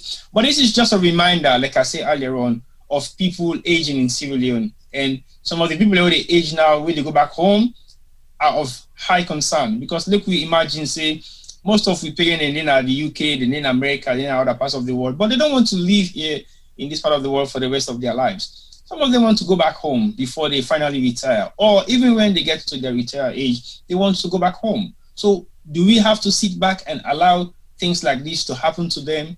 And we sit down and say, well, okay, the parent will make it go there, or the mommy don't will make it go there. I mean, we've seen a lot of how old people get to the end of their age in the UK or in America. I don't feel anybody go for feel comfortable for see in pain, then they go through then kind of emotional stress than they, or then kind of emotional abuse than they, or then kind of physical abuse than the way possibly don't happen at so many care homes than we all know about in the UK. So you always want to make your parents they at least get a better life where then they say they don't retire, so they'll be able to enjoy the rest of their life with their family, with their grandpicking, with their great-grandpicking. So that is some of the reason why we feel say this program is very much important. Because I remember a couple of days ago, we highlighted aging population in Sierra Leone and what are we doing about them. So we got to begin look at that very seriously. Very, very seriously, to the extent that some of we parents and they go back home now. Some of them don't reach that retirement age. Some of them want to go live the rest of their life that's alone. Now that's then they expect to go live by. Now that's not the expectations of the people that then go say go look after them. This is rather unfortunate where it not happen for like it be a family member. But again, you get for imagine say it could have been anybody. It could have been a family member, it could have been a total stranger, it could have been the kids, it could have been anybody. But if we begin to highlight some of them concerns they are, so it open the eyes of people that we get them parents in their country also want to go back home and make sure say mistakes like this will not happen. It's not like a default mistake, but basically nobody they expects Eddie Turay for then at that stage they way it is so not able to do things for himself. Because age is age. You not get that monopoly power for say I will not age. I'm not going for them at this kind of position because me not Eddie Turay. No. But also that doesn't give him the disadvantage for say, okay, me not be Eddie Turay, so I can be taken advantage of now because I'm not able to do things on my own. No. But for the fact say you get people there around that we love him, we care about him, we're concerned about his well-being. I think say 110% right for like anybody of that nature step up and say, well, I have to do something because the way how me papa they go or the things the way they happen to me papa, I think it will not go down well with me if I sit back and just say, well, okay, the part old. Because no matter how we parents them old then creep. Now we parents them still, we for still give them that maximum value there. Because without them, we will not go in this world. So there is nothing wrong with kids saying to the world, my dad is going through this sort of abuse, and I feel say it's my right to stand up and talk on his behalf. Because apart from that, very few people will be able to stand up and say, this is my dad. I stand up for him regardless. Not to everybody they love everybody. Not to everybody they hate everybody. Everybody have their own personal life. Everybody have their own personal dealings. But you have the right as a Sierra Leonean to be treated like a Sierra Leonean. So if we therefore think about that particular aspect, they say every Sierra Leonean have the right to be treated like a Sierra Leonean, I think justice should be given to him. Justice should be prevailed. Because as far as me concerned, there has been a lot of controversial issues then surrounding the visitation towards my parents. So Femi, I will allow you to play the audio if the audio is ready, and then we could continue discussion. Yes, Tibo, can you hear me? Yes, I can hear you loud and clear. The audio is ready, but please note that it hasn't been tested. Okay, that's fine. So it hasn't been tested, so definitely there is nothing that is coming out of it. I play how you give me Sure, that's fine. It's okay. Over to you. And I shall say now the right audio now sent to you, so kind of the right audio than the way I get now. If it's not, I'll give you a thumbs down. Hang your hand at the stop button. Just suspend that. They no more, yeah? All right, I do watch out. Over to you, Femi. He didn't say now. He didn't say now. But we not complain now for property we go fight for. We want access for Edwin go report last night. Say the assaultant at the property day. Right. Okay. Operations officer. Well, she called herself op officer, so okay, all right, that's fine. Going by what she called herself, I'm sure it means maybe operations officer, but you'll hear her refer to herself. All right, over to you, Femi.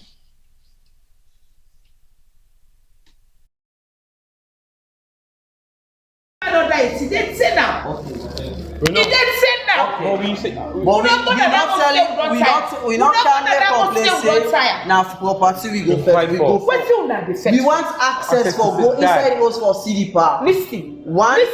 I am the ops officer. This man know me. We don't go there from the park in your words. If you say no one still now, no go force. You will not force somebody. Beyond so his or her own. He told you you don't want to see. You say you don't see anybody. In my presence, not if I so you know in condition now. Listen. Hey, baby, you don't see mommy. Listen. That man before he dey old, before he dey also. Now he can. You dey get me? Yeah. Now he can. That's why I just transferred me. By then when he bobo be there at the next house, he said you know one time. Yeah. Now you are the organized team for go pull that man. Okay. So I came here to tell you this guy's pulling knives on me and you're talking about property. I came here to say that 7 guys that came pulling knives. We are not going there. That is none of our business. So you're not going? Okay. That is none of our business. Okay. Because why you people have no business in that house. Okay, that's fine. You people have no business and you're the in that house. and you're the master ops manager. You are fortunate for your father to take you to England. Go and make your future in England. Period. Go and make your future. I have my children. Wedded. My husband is in America with my kids. It's another wife. I don't care. You, my son, when you ask me, I say make your life. Your father has already gave you your future. I came to complain. With your life. You don't know someone pull a knife on me. I am the ops officer. Go and coach me. Go and coach me. Why are you teaching us like this? Okay. Your father has already suffered. You too much to walk around. Wow. These people, there it is. You know, so may I say something? Hold on a second. I know you foot don't grab, so I can't be down making no. Me foot don't grab. No, I know you don't have to explode. I can understand that. So basically, all I want to say is we don't hear the audio, and we don't hear what's in the ops officer in response to Eddie, he complained we go make na police station say he needs help because about 7 men and on pull left Panam and he feel to say in life not safe at the moment, so he needs some amount of protection. And absolutely. What come up with now that exactly is it. But I'll come over to Amy and let you just give me your insights of that particular audio. But I know for saying right now you're tense, but just calm down, take a deep breath. I'm good. So over to you. I'm good. I have an address to make. That's really my demeanor is really all about that. Sierra Leone police, what an embarrassment of a person on your payroll. The lack of professionalism that is in that audio is appalling and an embarrassment to the entire police force in Sierra Leone. Okay? If someone under any police department has the audacity to address another Sierra Leonean, it is my understanding that there's an oath of office, right? Yeah. And it's my understanding that the oath of office is to protect the peace and to care for the Sierra Leoneans, to protect Sierra Leoneans, right? Yes. All right. So it doesn't take a rocket scientist to figure that part out. So you have a police department and an operations officer saying, quote me, "Una no get no business there." Are you a judge? Are you the homeowner? why do you have why on earth do you have an opinion? You are to protect the law and to maintain the peace. Why do you have an opinion? Why do you feel that you can tell someone that you have no business at that property? Why is that? Why is that? So that's the question for the head of police, the entire head of police, whoever that individual is, I don't know. That is the question for the head of New England Village Police Department. I would like that young lady to be terminated. You know, in America, we have freedom of speech, so here it is. But I know that it's probably not going to go any further than that. But to say that you have the audacity and the boldness within the confines of your profession to speak in that way to another person that comes to a location where they are supposed to come, where they are supposed to seek for help, where they are complaining that I have just been approached by 7 individuals outside my father's house with machetes. We need a good day. We don't get business day. Your father has taken you to London. So it's the narrative in Sierra Leone that those of us who are fortunate for our parents to bring us out of the country so that we can make something better of ourselves. It's the narrative that we can't come back and see our parents. It's the narrative that we are not allowed to come back and pour into the country. It's the narrative that we're not allowed to come back and take care of our families. We should make futures for ourselves and not return. Are we still not Sierra Leoneans? Do we not have a birthright to the country? You are a police officer, a shame of a human being, much less a police officer. Okay. To speak in that sense, I am addressing the profession. I'm addressing the oath of the profession, not the individual per se. Yeah, of course. Okay. I know that very well. Okay. So that's my concern, is that we're talking about corruption in Sierra Leone. Let's put my dad aside. These types of things happen to the day-to-day people every single day. And they don't have individuals like you or I to come out and shed light into the injustices that are happening in the nation. But we are quick to say in Sierra Leone, oh, salon corrupt. Why? Because we are part of that corruption. You see it and you mask it. This young lady felt so bold to speak in that way. Why? Does anybody have the question? Like, does that question ring a bell? Why does someone feel so comfortable? Who is at their place of work? They are at the police station where you're representing the seal and the badge of the Sierra Leone Police Force. You are at that particular location and you are speaking to another fellow Sierra Leonean who comes to seek for your services. You have so much personal opinions about who should be there and who should not be there. That's correct. That's concerning. Amy, I hear your point loud and clear, and I think everybody understands your concern, and your concern is not just your concern, but every Sierra Leonean's concern, because I bet you people will ask you, Nana, you know, Nana, you hear this because it's not new. But I'll go to Marie. What would be your comments on this particular audio? I think for me, the fact that the woman even said, go put me, says it all. You understand? Go put me. I don't care. You understand? You can go put over. It's just that disregard, even for the senior one them. But you don't care. Who not go put me? So she knows something we don't know. You understand? Because I worked in a professional capacity here in the civil service for 13 years. I took an oath as a civil servant as well. You understand? Yeah. And for me, it's like, it beggars belief that could be happening. You understand? I would never dare, never.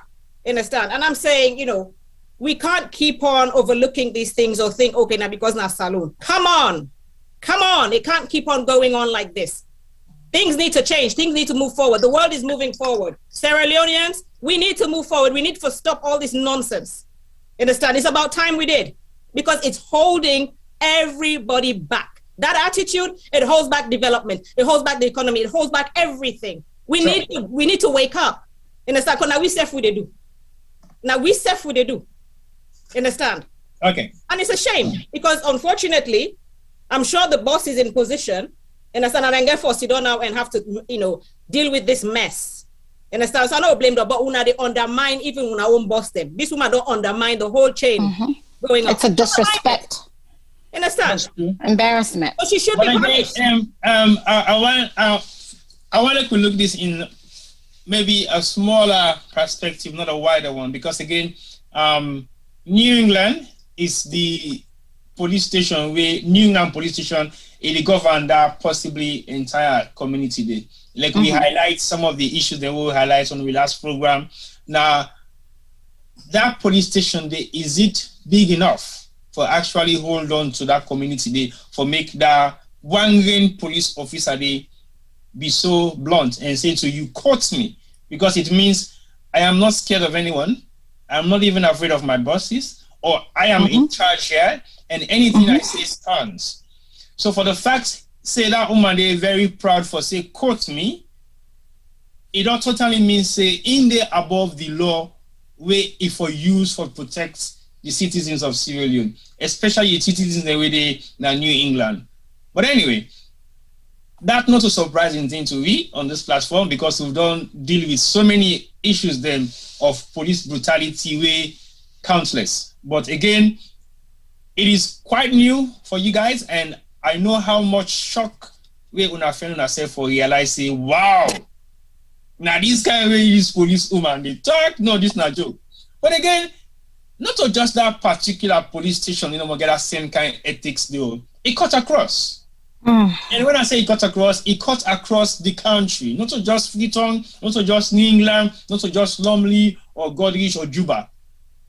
It cut across the country from the east, west, south, and northern part of Sierra Leone. Every single policeman will say that exactly to you, because he believes say whosoever he attach, then they in charge, then the law, then they pass the verdicts, then they make all the call, then responsible for what happens. Otherwise, quote me, because I say so. So definitely, that's the honor of the day in Sierra Leone. But we're not able to sit down and allow all NTR so they happen, and we keep our mouth shut because we know how to offend people. No, we are not offending anyone. We're not trying to be rude. We're not trying to be blaming game. But it is the fact. The fact of the matter is, people should understand the rights that they have as citizens in Sierra Leone. If that man they not been gonna police for go make a statement, say somebody don't threaten my life and I want for make an account attend to that day, if reacts, accidentally somebody die, then we all are responsible. So straight away, for him being the victim, it don't become now the perpetrator. We don't go do this harm to this particular person. We go for attack him in the first place. So you cannot find that situation in Sierra Leone and you get away with them, because even if you say now on self-defense, it depends on who that go able for testify to using a self-defense. But anyway, let's move on. As we don't say earlier on before the program starts, I spoke to Marie behind the scene. How long do you want us to stay for? And definitely we clearly stated, oh, we want to just do 2 hours. But guess what?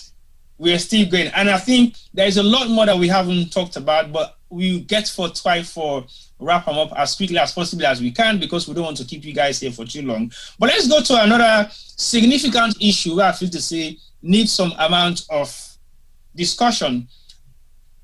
Eddie Turay, a lawyer, right? And he still have a law firm that exists in Sierra Leone. Yes. What is the representation?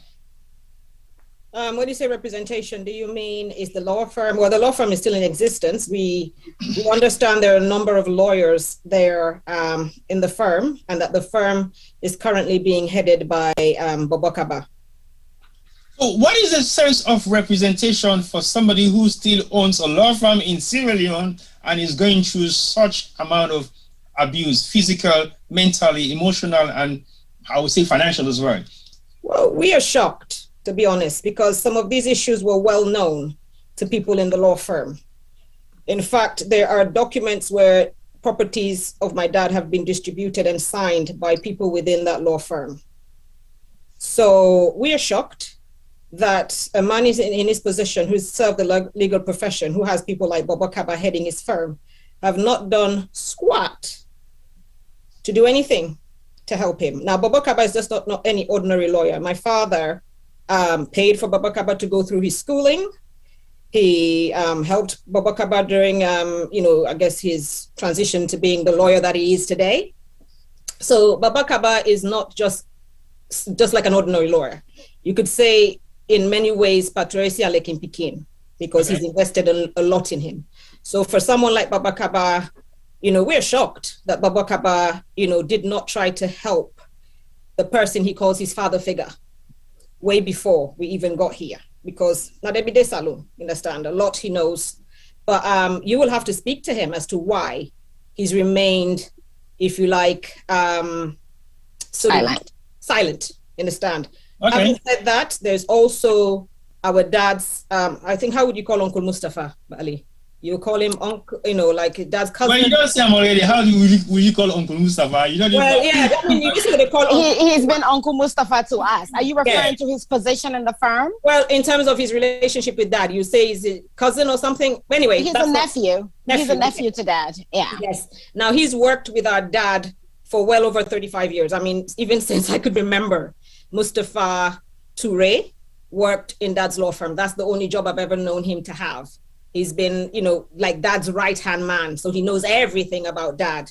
And it beggars belief that someone like Mustafa also is in the firm in Sierra Leone. And all this has been happening to dad.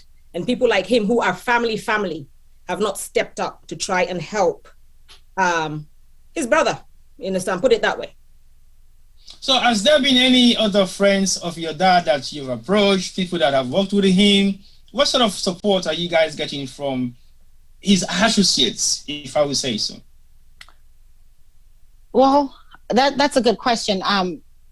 Like I said earlier when we first started, to everyone else, he is Edward Turay. To me, he's my dad.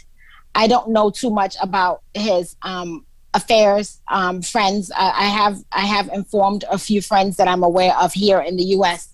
that live here, not on the grounds, and can't do but so much. Who have assured me they're making calls, they're checking in, and so on and so forth. But in terms of whoever's living in the grounds right now in Sierra Leone, I can't really speak on that. But what I can say, we have had some cries for help.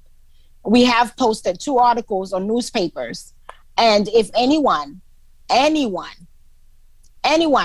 that time had any interest when we titled those articles, Cry for Help, this is us going out and asking and notifying the nation. I reckon that these might not have been really largely used papers, but I'm sure it ruffled some feathers to where, they say news has no wings, but it flies. I'm sure it ruffled enough feathers to where that news did make it around Sierra Leone, but we were not approached by anyone. Okay. And it's go on. Amy. And we have not been approached by anyone. And to make highlight of all of this, it is not a fight that we intend to stop. This is a fight that began by Edward Turay. This is a fight that began by his cry for help. So this is not a fight that we intend to stop in any way, shape, or form. So if there are people out there who consider themselves comrades or who consider themselves allies at any point in time with our dad, maybe now it's the time to show up. Okay, we'll give you the benefit of the doubt that you were not aware or that you did not know, but you know now, you are aware now. So una come up from una different corner and una come and una can see what una able to do for help this spa. We want pull and come on at that country. We want bring and come. We want bring and come so you go get the medical attention. We want access to it, Papa. So if somebody don't say, oh, I don't know what I can do for help, there it is right there. Help us so we can get access to our father, so we can bring him out of that country. We don't want him to lie in state there and not have the love and care of his children. I mean, there's no human being that is deserving of that kind of treatment. It no matter what he possibly don't do in this world. It no matter. I sure say, being the person of his caliber, you would have people that like you, and you have people that detest you. You would have made some enemies along the way, but you would have also made some allies along the way. So I'm asking all of those allies along the way to come out and help, and all of those enemies to just let it go. He is defenseless and he cannot care for himself. And so we want him to be able to come out so we can provide him the care and the love that he needs. Thank you very much, Amy. We have Juma on the phone line now. Before I go to my last question, I will leave Juma to say some few words in regards to what have happened so far within the 2 hours of this program. So Juma, over to you. You are on a loudspeaker phone right on the program. I be tell people and say you must come because yes, I be you. You get very small. So over to you, Juma. Hey, T-boy. How are you? Can you hear me? Yes, I can. But can everybody hear Juma loud and clear? Okay, go on again, Juma. Yeah, hello. Can you hear me loud and clear, T-boy? I can, yes, go ahead. Okay, so thank you so much, and so sorry to we viewers them are not able for the live today, but being listening to the program and following the comments, still say it's necessary for like call in, just for make a few comments and just touch on the topic, because just like you stated and Marie and Amy highlighted as well. This is beyond just one person. It can be anybody. We are fortunate that possibly the editorial issue highlighted, followable for talk about them. But so many people in the go with, through similar situations or worse, where they're not get the opportunity for let people hear their story. One thing we may go say, listening to the audios as well as watching that video, I'll tell you, say, I'm sick to my stomach. Trust me. It is sad. It is unfortunate. It is embarrassing for any Sierra Leonean for even sit down and see something like that and begin to try to justify them in the first place, fan or trivialize the issue. We should not be like that. The Sierra Leone way we know, we're supposed to be people who get empathy, people will care for each other, people will concern. That's not the Sierra Leone way we supposed for no. But again, week in, week out, we can talk now this program. These are things that usually manifest themselves. I think for me, we can see a few people or some people they misunderstand the issue here. The issue here is not about whatever family dynamics that existed. The issue here is about a Sierra Leonean, a human being. We need help. We're in a situation we are not supposed, you're not able to make decision for yourself, but people can take advantage of them, or take advantage of a situation and try for exploit whatever they can exploit. Firstly, secondly, somebody where the system they fail. It's not just because he's editorial or honorable editorial, but as a Sierra Leonean. And we keep saying it day in and day out. You can talk and say we don't have systems, but we still get belief say we get system. But the system they continue for fail we day in, day out. The legal system, the health care system, every aspect they fail we. This is a clear manifestation here. Into the last audio and the ops officer, somebody come to you, regardless of your personal opinion, your ties, your concern, or your vested interest, but your position now for protect life and property. You always they tell people say you are a force for good. When we have an issue, now for go lay complaint to police. And waiting we sabi, they say Uda force go lay complaint. Now ain't get right, because the law they begin taking your side first until they investigate. So somebody don't come to you say my life is at stake. People don't pull nef by me. 7 people don't pull nef by me, regardless who side. For the fact first say you feel threatened now a country, whether you gonna the person in yard, you're not gonna the person in yard, where pull something for harm you. You have that right as a Sierra Leonean for let them take your statement, listen to your side of the story, then the police begin investigation. But the police clearly states, me are the ops officer. One, you don't get rights because your papa be don't send you go overseas. So you don't lose every right as Sierra Leonean. You right now England, they go there, you go better yourself. You don't have any business in Sierra Leone. Yes, me the ops officer, and I say so. The ops officer say, I don't tell you, say then go pull left for me. Oh, now you go there. So anything where you find, anything will happen to you, then are your business. Or you not even go for go investigate. I don't care. Quotes me, now me say so, me the ops officer. Now me say so. And they boast again. So imagine waiting will happen. So you want to wait until people then begin kill themselves. You take action, that's one. Then, even your personal opinion, where you they give, trivialize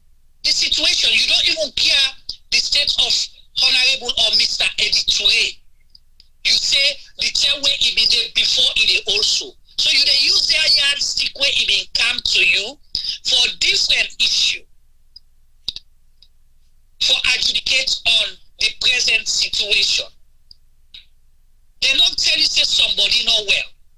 As family support unit, now they say okay, because our family matter, not to sometimes something will go big, supposed for go, una intervention for mediate and try for make clear and solve this problem, you know, for ease pressure on the court and other things them.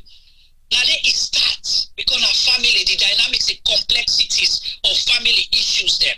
A boku go in, team up and listen. But your first concern, your primary responsibility is to make sure that the person where they hold hostage, because as far as we're concerned, editor has been held hostage. That's correct. I totally agree with you. You know, he's been held hostage. You can repeat that. You should repeat that again and again. Put that on repeat. Absolutely. Yes. You know, because he's been held hostage beyond your will. Because when you listen to the audio we played before that, the editor I know does not whisper when he speaks. You know, they talk secret. Because that is the editor Sierra Leoneans know. The person will stand up for the truth. Alexa, if you kill him, you know, it will come, it him up, it talking hard. Sure. Then he face the damn the consequences. But for him to be whispering and afraid, then they tell me go to Moriman, they want for kill me, they want for this, they don't take me property. See boy, it is sad. I know Juma. Because not a person who will sit down and talk, like not to that kind of person. But we know of him, we know about him. Okay? And today, if we have democracy in Sierra Leone today, these are the people that stood for democracy. If we vote today, for say for votes, that elections, now the likes of Editure and them beats na Aberdeen, just because they stand say we forget elections na Sierra Leone. He stood for democracy at the time where everybody been scared, where barriers of guns and they all over the place. So now the brave editorial that Sierra Leoneans know. So for you forget the editorial now, we're not able to speak up, just tell you the states where they at. Apart from that, he served, you know, he come to the UK. You know, T-boy, we know. The High Commission where we always get, the High Commission detached from the people. Editure come try for bridge that gap. Editure start visiting marketplace. He go na mosque. He go na church. He begin even go outside just London. Because before when you talk about UK High Commission, if you know the London, forget it. But he travels to the Manchester, to the Midlands, to the other places, and even Sweden and other accredited countries. He go there for bring Sierra Leoneans together, for engage with people. The Eritrean we know not to post with afraid because he believes God. He's a Christian. Before now, he don't study for being, you know, a reverend or what I don't know what the title is. He wrote a book, right? You know, we got to do with in faith, politics, and other things. Prophecies of a father. Well, I was saying earlier on, you know a lot of background history about editing. So if I really can actually say anything else, so right now we know to miss you for you. But go ahead, Juma. Right. And when it comes to family, I don't know Amy or Marie. The person with me Sabi na Hawa. I used to know Hawa when she was going to school. But when to make her point that out, the person will make her know Hawa call editorial uncle editorial because editorial na papa for so many picking them out there. Let me this. So the person will make me know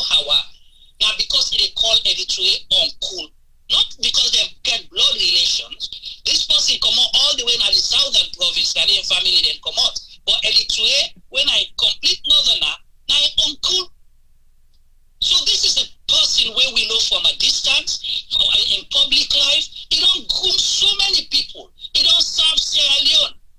He don't serve the executive, judiciary, now the legislative. So for a whole system, they fail.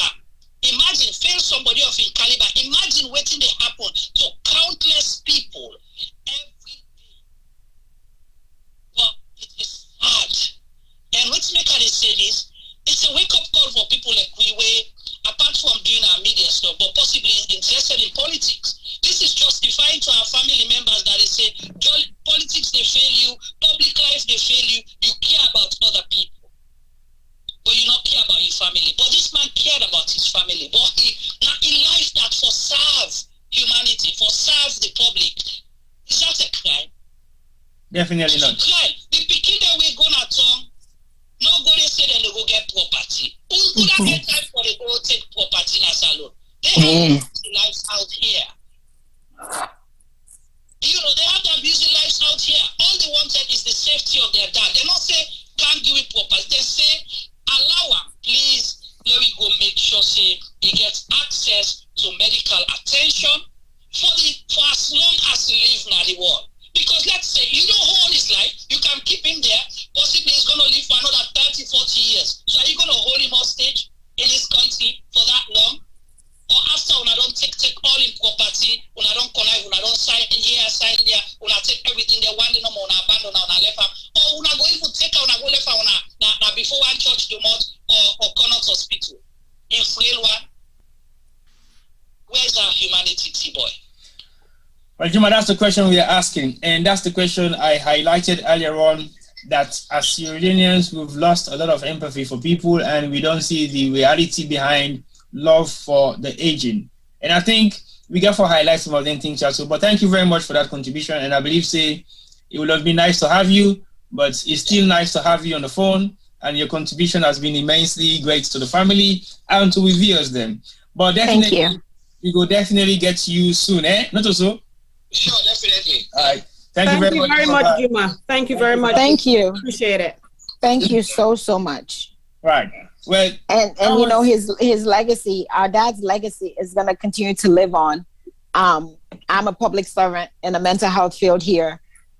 I don't bite my words, as most of you already know. Some of them are saying it in the comments. I get that from my dad. I speak boldly, and I speak for the truth that I know. And I speak for the justice of many people who are defenseless here in this country. And it is my hope that Salon will wake up. No, we get from this is a man's life. Yes, we do. We are all responsible. This is a man's life that we're talking about. It is a man's life. It is not a system. It is not a political figure. It is a man's life. Where is humanitarianism? Well, thank you for the question. We don't hear you from Juma, so I will come to Femi. Femi, is there anything you want to make contribution towards this particular thing? I don't say you are passionate about talking about the aging population in Sierra Leone, and I feel say your comments here will be very much vital. Before I give the sisters them the last question, so I'll give Femi for say something as well. Over to you, Mr. Palmer. Hi, Tibo, can you hear me? Loud and clear. Okay. Yeah, what I go say. You know, it's sad. On many grounds, as a Sierra Leonean, it's terrible that our country is run the way it's run. The people that we suppose for the protectorate don't give a damn. It is sad. As soon as I say, the average Joe out there hasn't got the strength of Pikindeleke, Mariatu, and Amy, and all the rest. And Edwin, yeah? Yeah. Because imagine what it takes to jump on a plane to go to Sierra Leone, a country where don't go for 25 years. And Edwin look like a fairly young chap. And then go treat you that way. You know, these people are supposed to be our leaders and supposed to advertise the country. The police were supposed for the care for Edwin. You know that they talk say as a Sierra Leonean and he deserves better. No. Anybody, even a foreigner we can have a country, let's assume say Edwin a foreigner. he deserves the protection of the police. Mm-hmm. I mean, I really, where I listen and watch the video, I'm dumbfounded. Una daddy whisper, as Juma say, he cry for help, and yet there's nobody in Sierra Leone that can actually intervene with the status where the man being gets. That means he should have people, he should have friends in high places. We know say Salono to England, Salono to America, things happen. We get our word where they call Sababu. You want to tell me say all the Sababu where that party gets, none of them people and they not able for intervene on in behalf. All the picking their way in men, we not to young picking them, we put through education, we some of them they work in a law firm. You want to say they're not able for go lobby on in behalf. I mean, really and truly, with we country deep, and it's incredible. As Steve Boy said earlier on in Juma C, we don't talk for the last few weeks. We don't talk about the aged in Sierra Leone and how they get treated. Similar case like this, I don't hear what the Peking then go then drag the woman come on the house physically because now Uda gets strength passing company I win that did it. Because again they did all the same things they do and nobody cared to help. The police they no one know. So they took the law into their own hands. Vets come out, Uda gets then go in the numbers. They meet people and but they physically drag the woman out of the house. I'm not saying that that's what I forgot do. I just saw for but where it camp and come. Where it camp and come, anything they happen. So the police will intervene now before things get out of hands. Sure. Because Gillen's really very few people and go see them, they take this kind of rubbish day in, day out. Police are supposed to help, and if they can't help, people are going to take the matter into their own hands. It's really, really, really ridiculous. But then, as we say, when they talk about, the aged, I don't see people that we don't serve for governments, we don't work in our government, and they die paupers. Because there's no care for the elderly. I go left this so. Una osh for una wala. I hope say no more. And I not even hope. I pray say God could deliver una out of this. Because really and truly it is terrible. And the girl, una said how old is she? 36, 38? 38, I think. 38. Really and truly, now small picking dandy. Yeah. That's small picking dandy. The man don't get dementia, he not able to control in thoughts, in actions them. Who see don't make a lady of 38 can take advantage of the man, imprison the man in new home, keep him away from in family. A big salon need for wake up, man. All right, thank you very much, Femi. That's Femi Farmer. Femi will know definitely about the aging. And I feel say that now one of the things they will all get concerned over. Because we all paying the not making all at some point, and we get for realize say, what do we do if it happens? What do we do if we get for send them back home for go leave? What do we do if they already did it, but they not get any kind of attention we they expect them to get? We don't say Amboku, and it will not stop. We they hope and pray say we have to put a stop to it because that's not the way to treat our aging population. Because guess what? These people have worked for us. They don't lay some amount of foundation. It doesn't matter whether you haven't benefited from those foundations, but maybe your grandkids will benefit from those foundations. Like Juma said earlier on, together and stand and fit in to the right point in time where they feel to say democracy for prevent a Sierra Leone, and then puts the neck then at the cutlass chopping board. Whatever happens will happen, but we will stand and talk for the right of Sierra Leoneans, and this country should be a democratic state where everybody have the right to their vote, and for make sure say everybody get a value day as Sierra Leonean. But anyway, we can't dwell on this forever because there's a lot more we can talk about, but we're not able for Sudan to talk about all these issues then at this particular one program you hold on schedule for today. But one big question I want for ask. Now has the justice system failed one of its own, just like the medical system failed one of their own a couple of months ago when a medical doctor died due to the lack of proper medical care. What is happening within the justice system now that they have one of their own that has possibly worked very hard to uphold the laws of Sierra Leone, and he serves as a lawyer for his entire life? Even when he retired, he still works as a consultant in his own firm.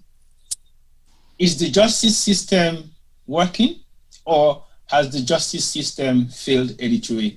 That will be my last question to the girls on the floor. Over to you guys.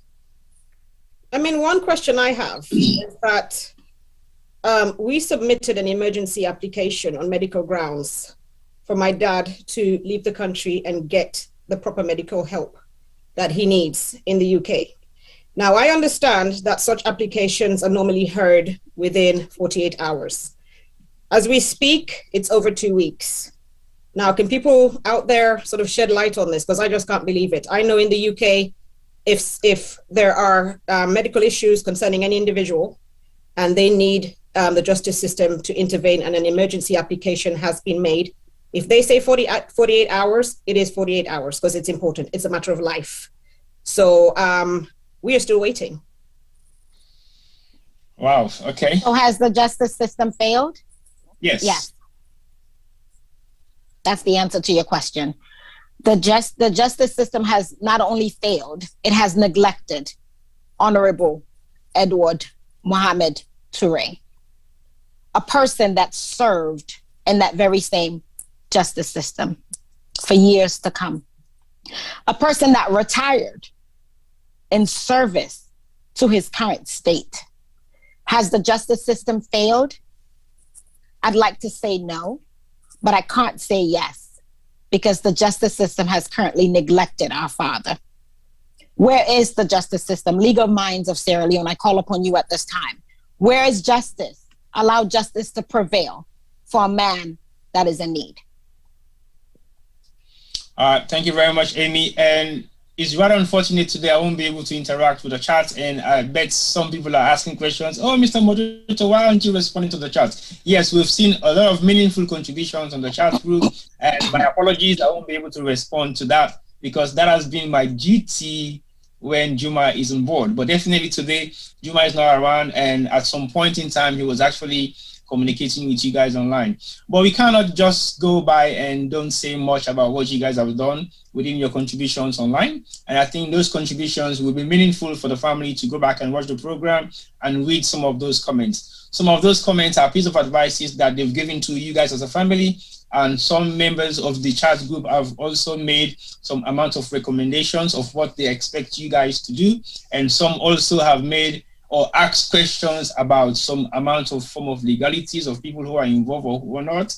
And also some of them have been asking questions, who is this woman, who is this woman? So definitely you guys need to go back and watch the chat, and we'll definitely watch the chat as well, because we do that all the time when we have our programs running and after.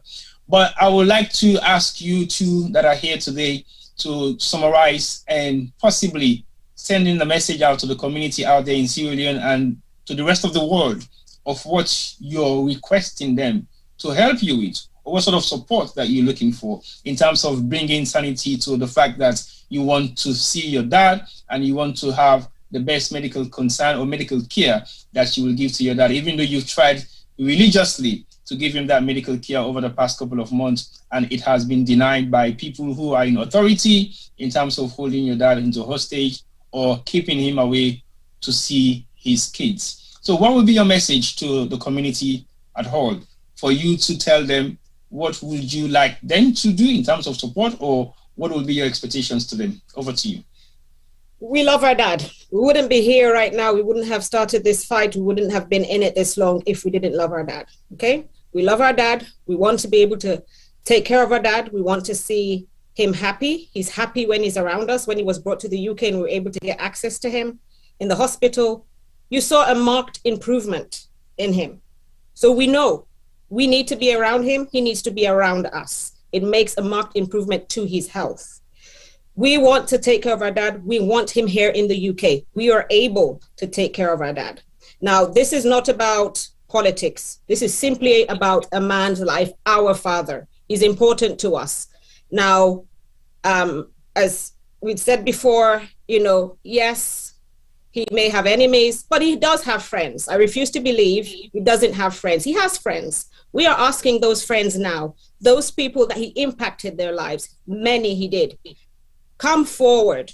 Let's work together and get Honorable Edward Mohamed Turay, our father, in the loving care of his children in the UK, where he can get the best medical support that he needs. When he was cognitive, he was here. This is where he came for his treatment.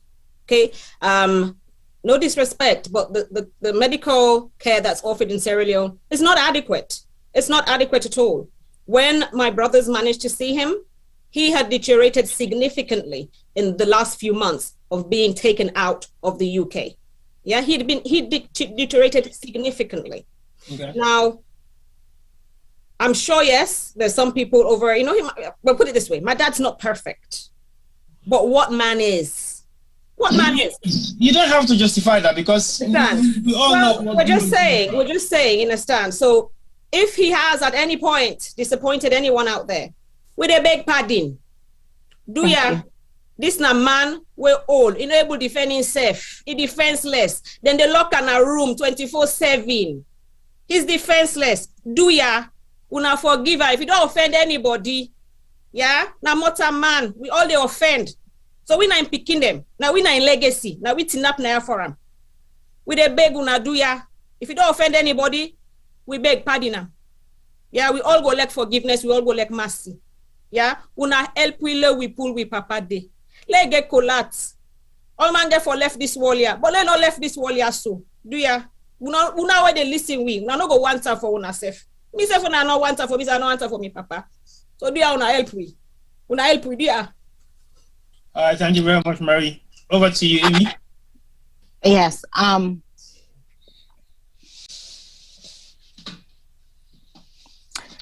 This is a really difficult place to be right now. It is a really sad situation. This is probably the very last resort to come out here and present yourself vulnerable and have people in your family business.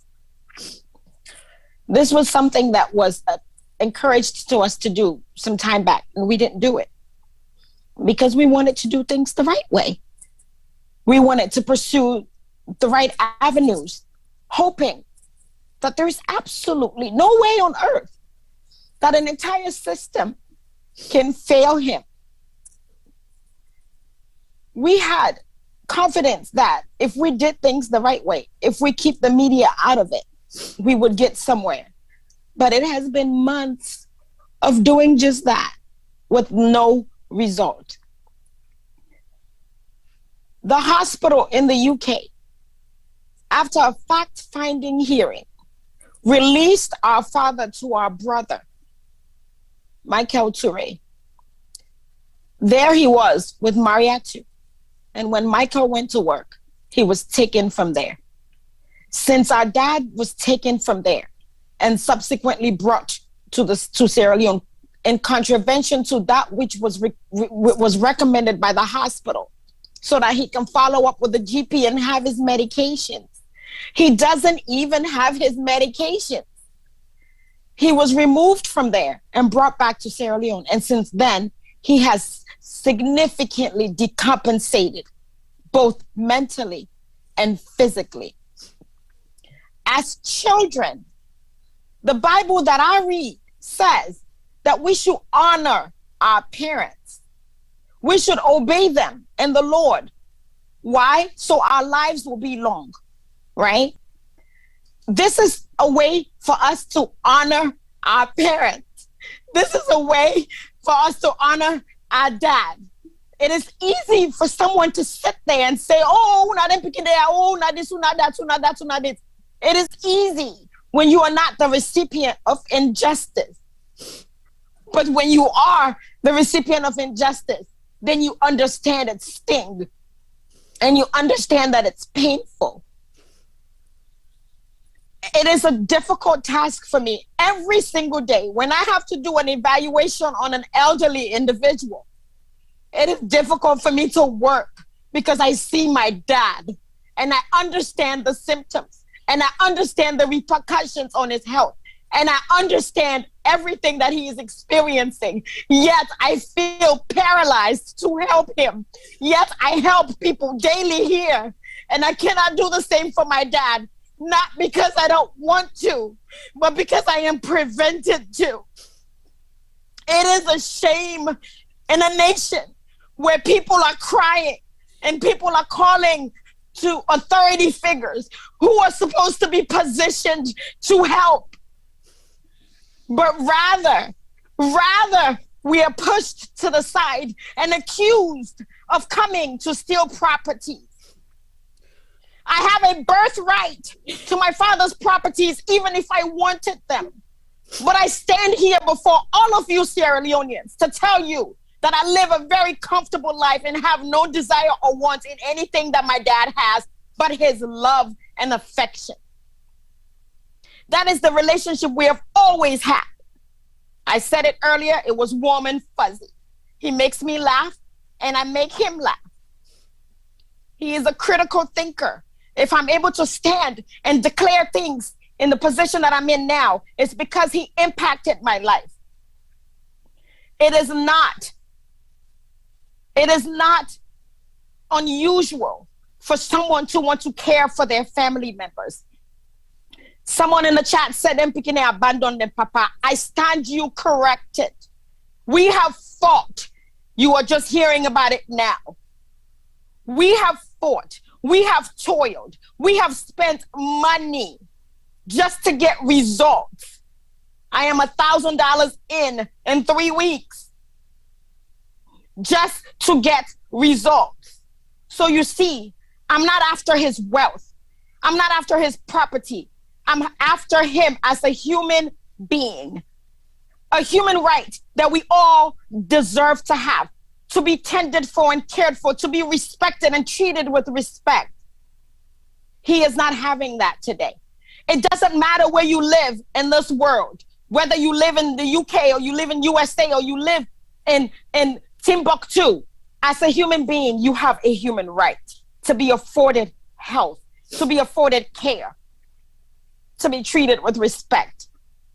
So you see, Salon, I call on you, health, Ministry of Health, FSU, all of you who have taken an oath to protect lives, you social workers in Sierra Leone. I came in 2018 and I trained quite a few of you on mental health.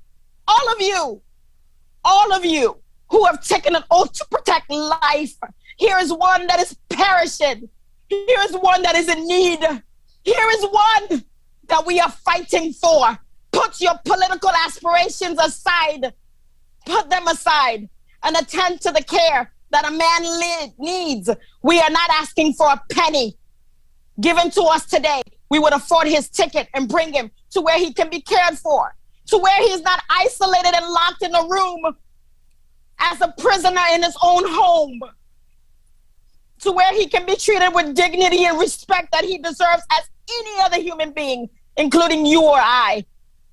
So you see, when the narratives are being spread out there and are talking about him and talking about us in lights that are not the case, I need you to know that what you soweth in this earth, so you shall also reap. I need you to know, because punishment is not fast. Because punishment is not fast, as human beings, we become complacent. But it will come. And when it comes, it will come really good. I know this is not a Christian show, but the God that I serve says that vengeance is mine and I will repay, saith the Lord. And when that vengeance comes, all you who are complacent, all you who had the opportunity and the ability to do something, and you sat on it, all of you will receive the wrath of God. So if I will end with this, these tears will not go for nothing. Just know that there is a man, Honorable Edward Turay, that served his country more than he served his children, that was there for his country more than he was for his family, that was sold out to the party of APC and was sold out to the government of Sierra Leone more than he was to us. The vast majority of our fights and the vast majority of his broken relationships with his children has been because his choice was his work. Yet,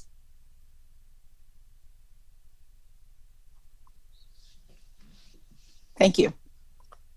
Thank you very much, Amy and Marie and the rest of the siblings who are in Freetown, in Europe, in America, in the UK. Well, we don't hear it all, and we've had it all from the two daughters who are here today to represent the family. And I believe, there is nothing anybody can say, and there is nothing anybody or any one of us can say right now to justify what is happening in Sierra Leone. But as far as we're concerned, Honorable Edward Turay needs maximum medical assistance, and he needs maximum medical attention. The medical attention that he so deservedly need has been denied. And put yourself in his position and take away all the barriers of what. And if you are denied medical attention, will you be happy? That is just a question I want us to go home with and think about it. Again, think about it, because you don't want to put yourself in his position. Time when we'll be old enough not to be able to do things for ourselves. There will come a time when we'll be old enough not to even think for ourselves. There will come a time when we'll be old enough not to even go down the road or sit by ourselves. We'll be treated like babies, because the older you get, the more you lose your sense of being old. You turn to become a child. And when that day comes, will you be happy to be locked up all day in your house? Will you be happy to be squeezed within a confined environment just because nobody wants you to go out? Will you be happy to think you're not allowed to even see your grandkids, your sons and daughters, your family members, your friends? You're restricted to what you see, what you touch, and what you eat. You're restricted to who you see, or you're restricted to see the blossom atmosphere that you so deservedly need. Think about it and see whether that will be an environment that you would like to be.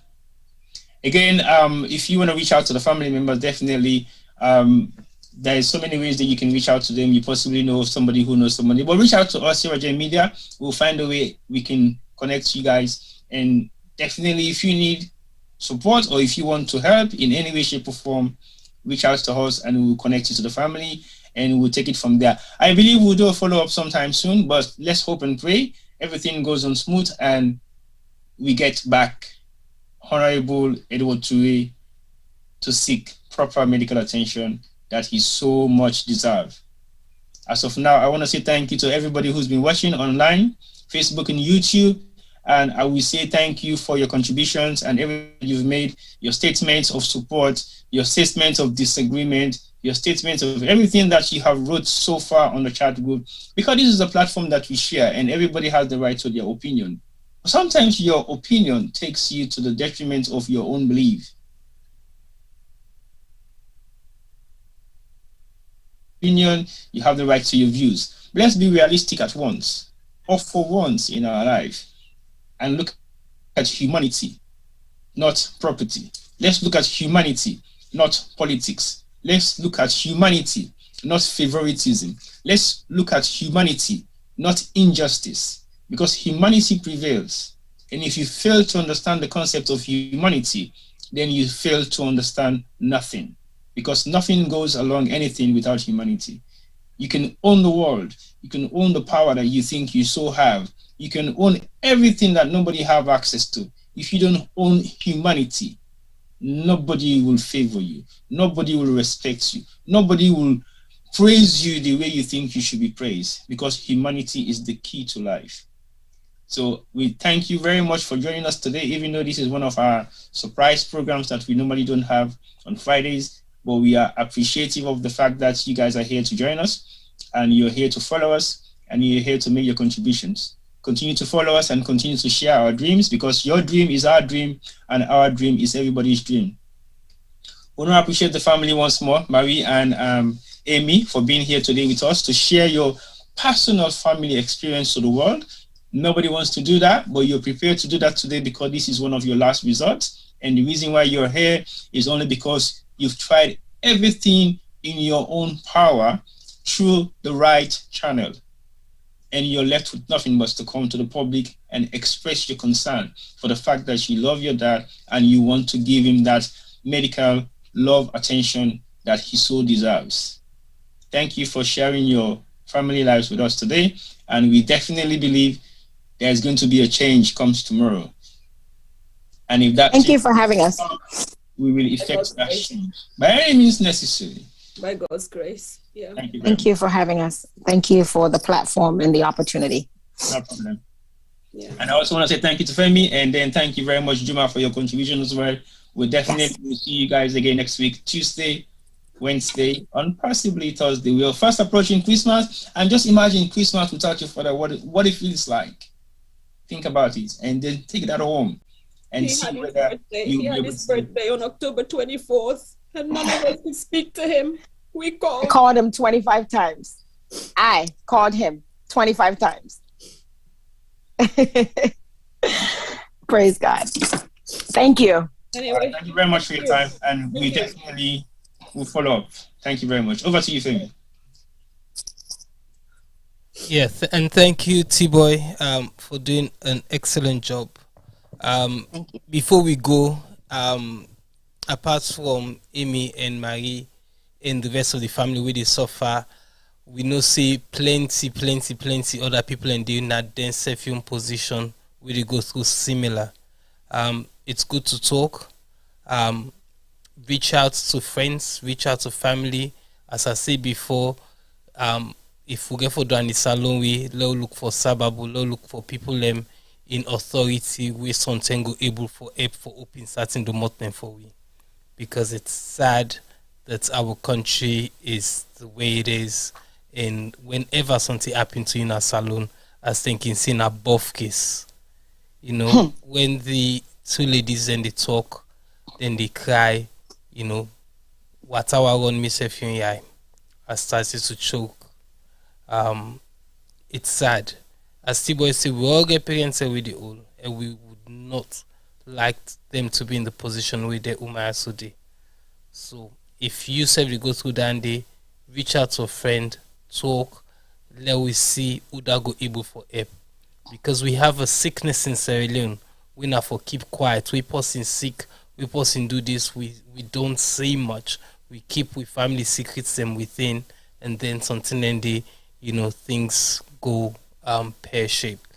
So they will also then come out today. They know they come for can seek with money. They know they come for can seek even with help. But if you can help, please do so. If you know somebody who will go able for help them in their situation, please do so. Reach out to them, reach out to us, reach out to anybody. If you get access to police or even judges, even the political might them, please lend a hand, because the man needs our help. Okay, T-Boy. Very much, Femi, and thank you, viewers, and we'll definitely see you guys next week, Tuesday, as we fast approaching Christmas. We'll bring you some elements of our Christmas programs coming up soon, and in the meantime, stay blessed, stay focused. COVID is still around. Maintain your sanity and protect yourself. Until next week, we say bye-bye to you all. Good night, everyone.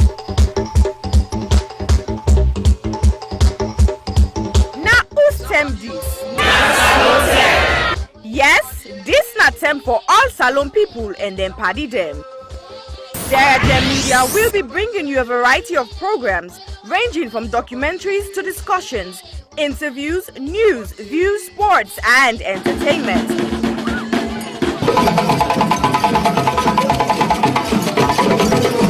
Our programs will contain matters on development, governance, the economy, and issues that are of importance to Sierra Leone.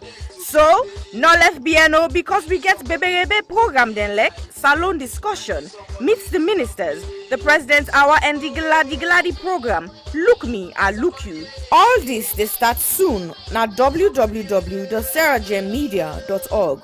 Now who's term these?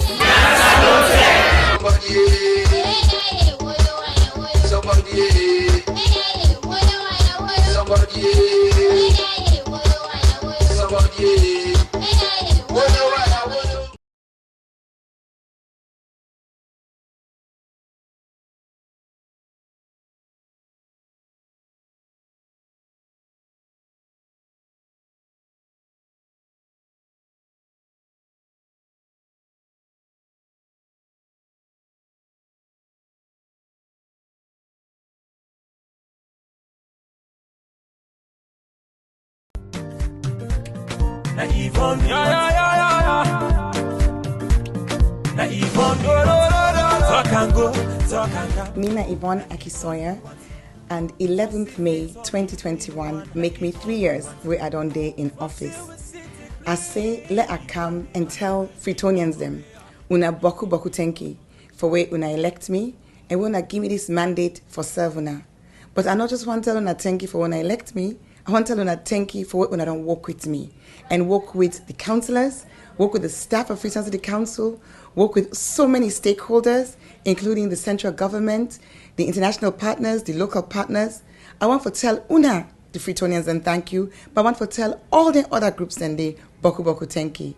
Together, we embark on a journey for transform Freetown, and in nobody not been say it go easy. We published the plan in January 2019. And then in January 2020, we published with first year report. And then in January 2021, we don't publish with 2-year report. Inside the reports and day, you go able for read in much more detail, waiting we don't achieve. But family them, I still I just share today some of the things that really make me heart gladdy pan this walk here. One thing we're really glad about, now the wastewater treatment plant where we don't build na King Tom. This is not the first time ever in the history of Salon for let we get the thing we come on the toilet. Instead of it just gonna grow na King Tom, it actually they go into a plant where they get for separate the solid from the liquid and get for treat them and waiting for come out can go towards manure. It can now be safely the liquid can now safely be disposed into the waterways. Another practical thing we are so glad for. Now this urban farming project, we bring over 300, in fact we start with 300, now we add another 200 women them. We now at them backyard them and at in community level, particularly in deprived communities. And you can create this, where you give, the okra they come up, they will plant them. The women they do farming projects where go benefit them picking them, for get more nutritious food, but it go also help them for get small thing at the hand as they sell them in the market. And then their nursery school. Family then go no say we've been done open the one at Congo Water Market for make vulnerable women them and then young picking it under the age of 5 get free quality preschool care. And now we dip and build the second one. We do refurbishment upstairs in the Freetown Road Market, and that facility will be open and available to women and men traders inside Freetown Road Market. Tricycles. Well then tricycle and they not only then they help for keep we city clean, they also they create employment. We don't create so far over 1,200 jobs with young people then where they go and collect dirty in the streets. And now we get 90 more where they come on stream. So I'm so happy because it increased the capacity for collect dirty. At the same time, it increased the number of people them, young people that we get work. Let not talk and not talk about the transfer station when I did the dirty then they go. So we don't get 4 additional ones, including the one at Lumley, the one at Approved School, the one at Shell, and the one at Allentown. Bele Uman them.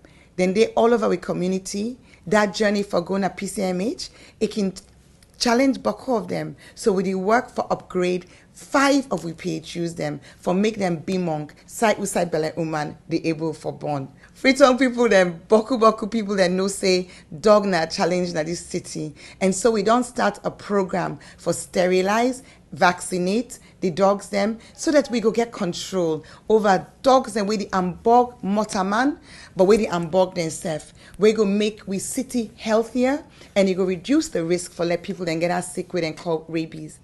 I don't share small about wait we don't do and over these 3 years, but I just touch the Tinem Boku. I go say anybody want for no more. Also go now with Facebook page. We get Freetown City Council Facebook page. We also get Yvonne Akisoya, Mayor of Freetown. You go able for follow we. Let we continue for work together with all we stakeholders for let collectively we transform Freetown. Una, thank you and God bless you. Na Yvonne, Na Yvonne, talk and go, talk and come.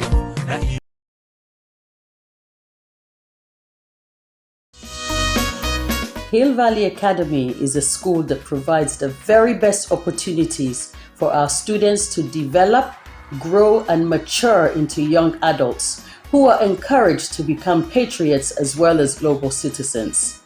We have high expectations and ambitions for all our students. We provide a caring, supportive, tolerant, and challenging environment in which all individuals can grow and flourish. A graduate of Hill Valley Academy is a well-rounded human being capable of making the most of what life has to offer. We actively encourage academic excellence with a sense of responsibility.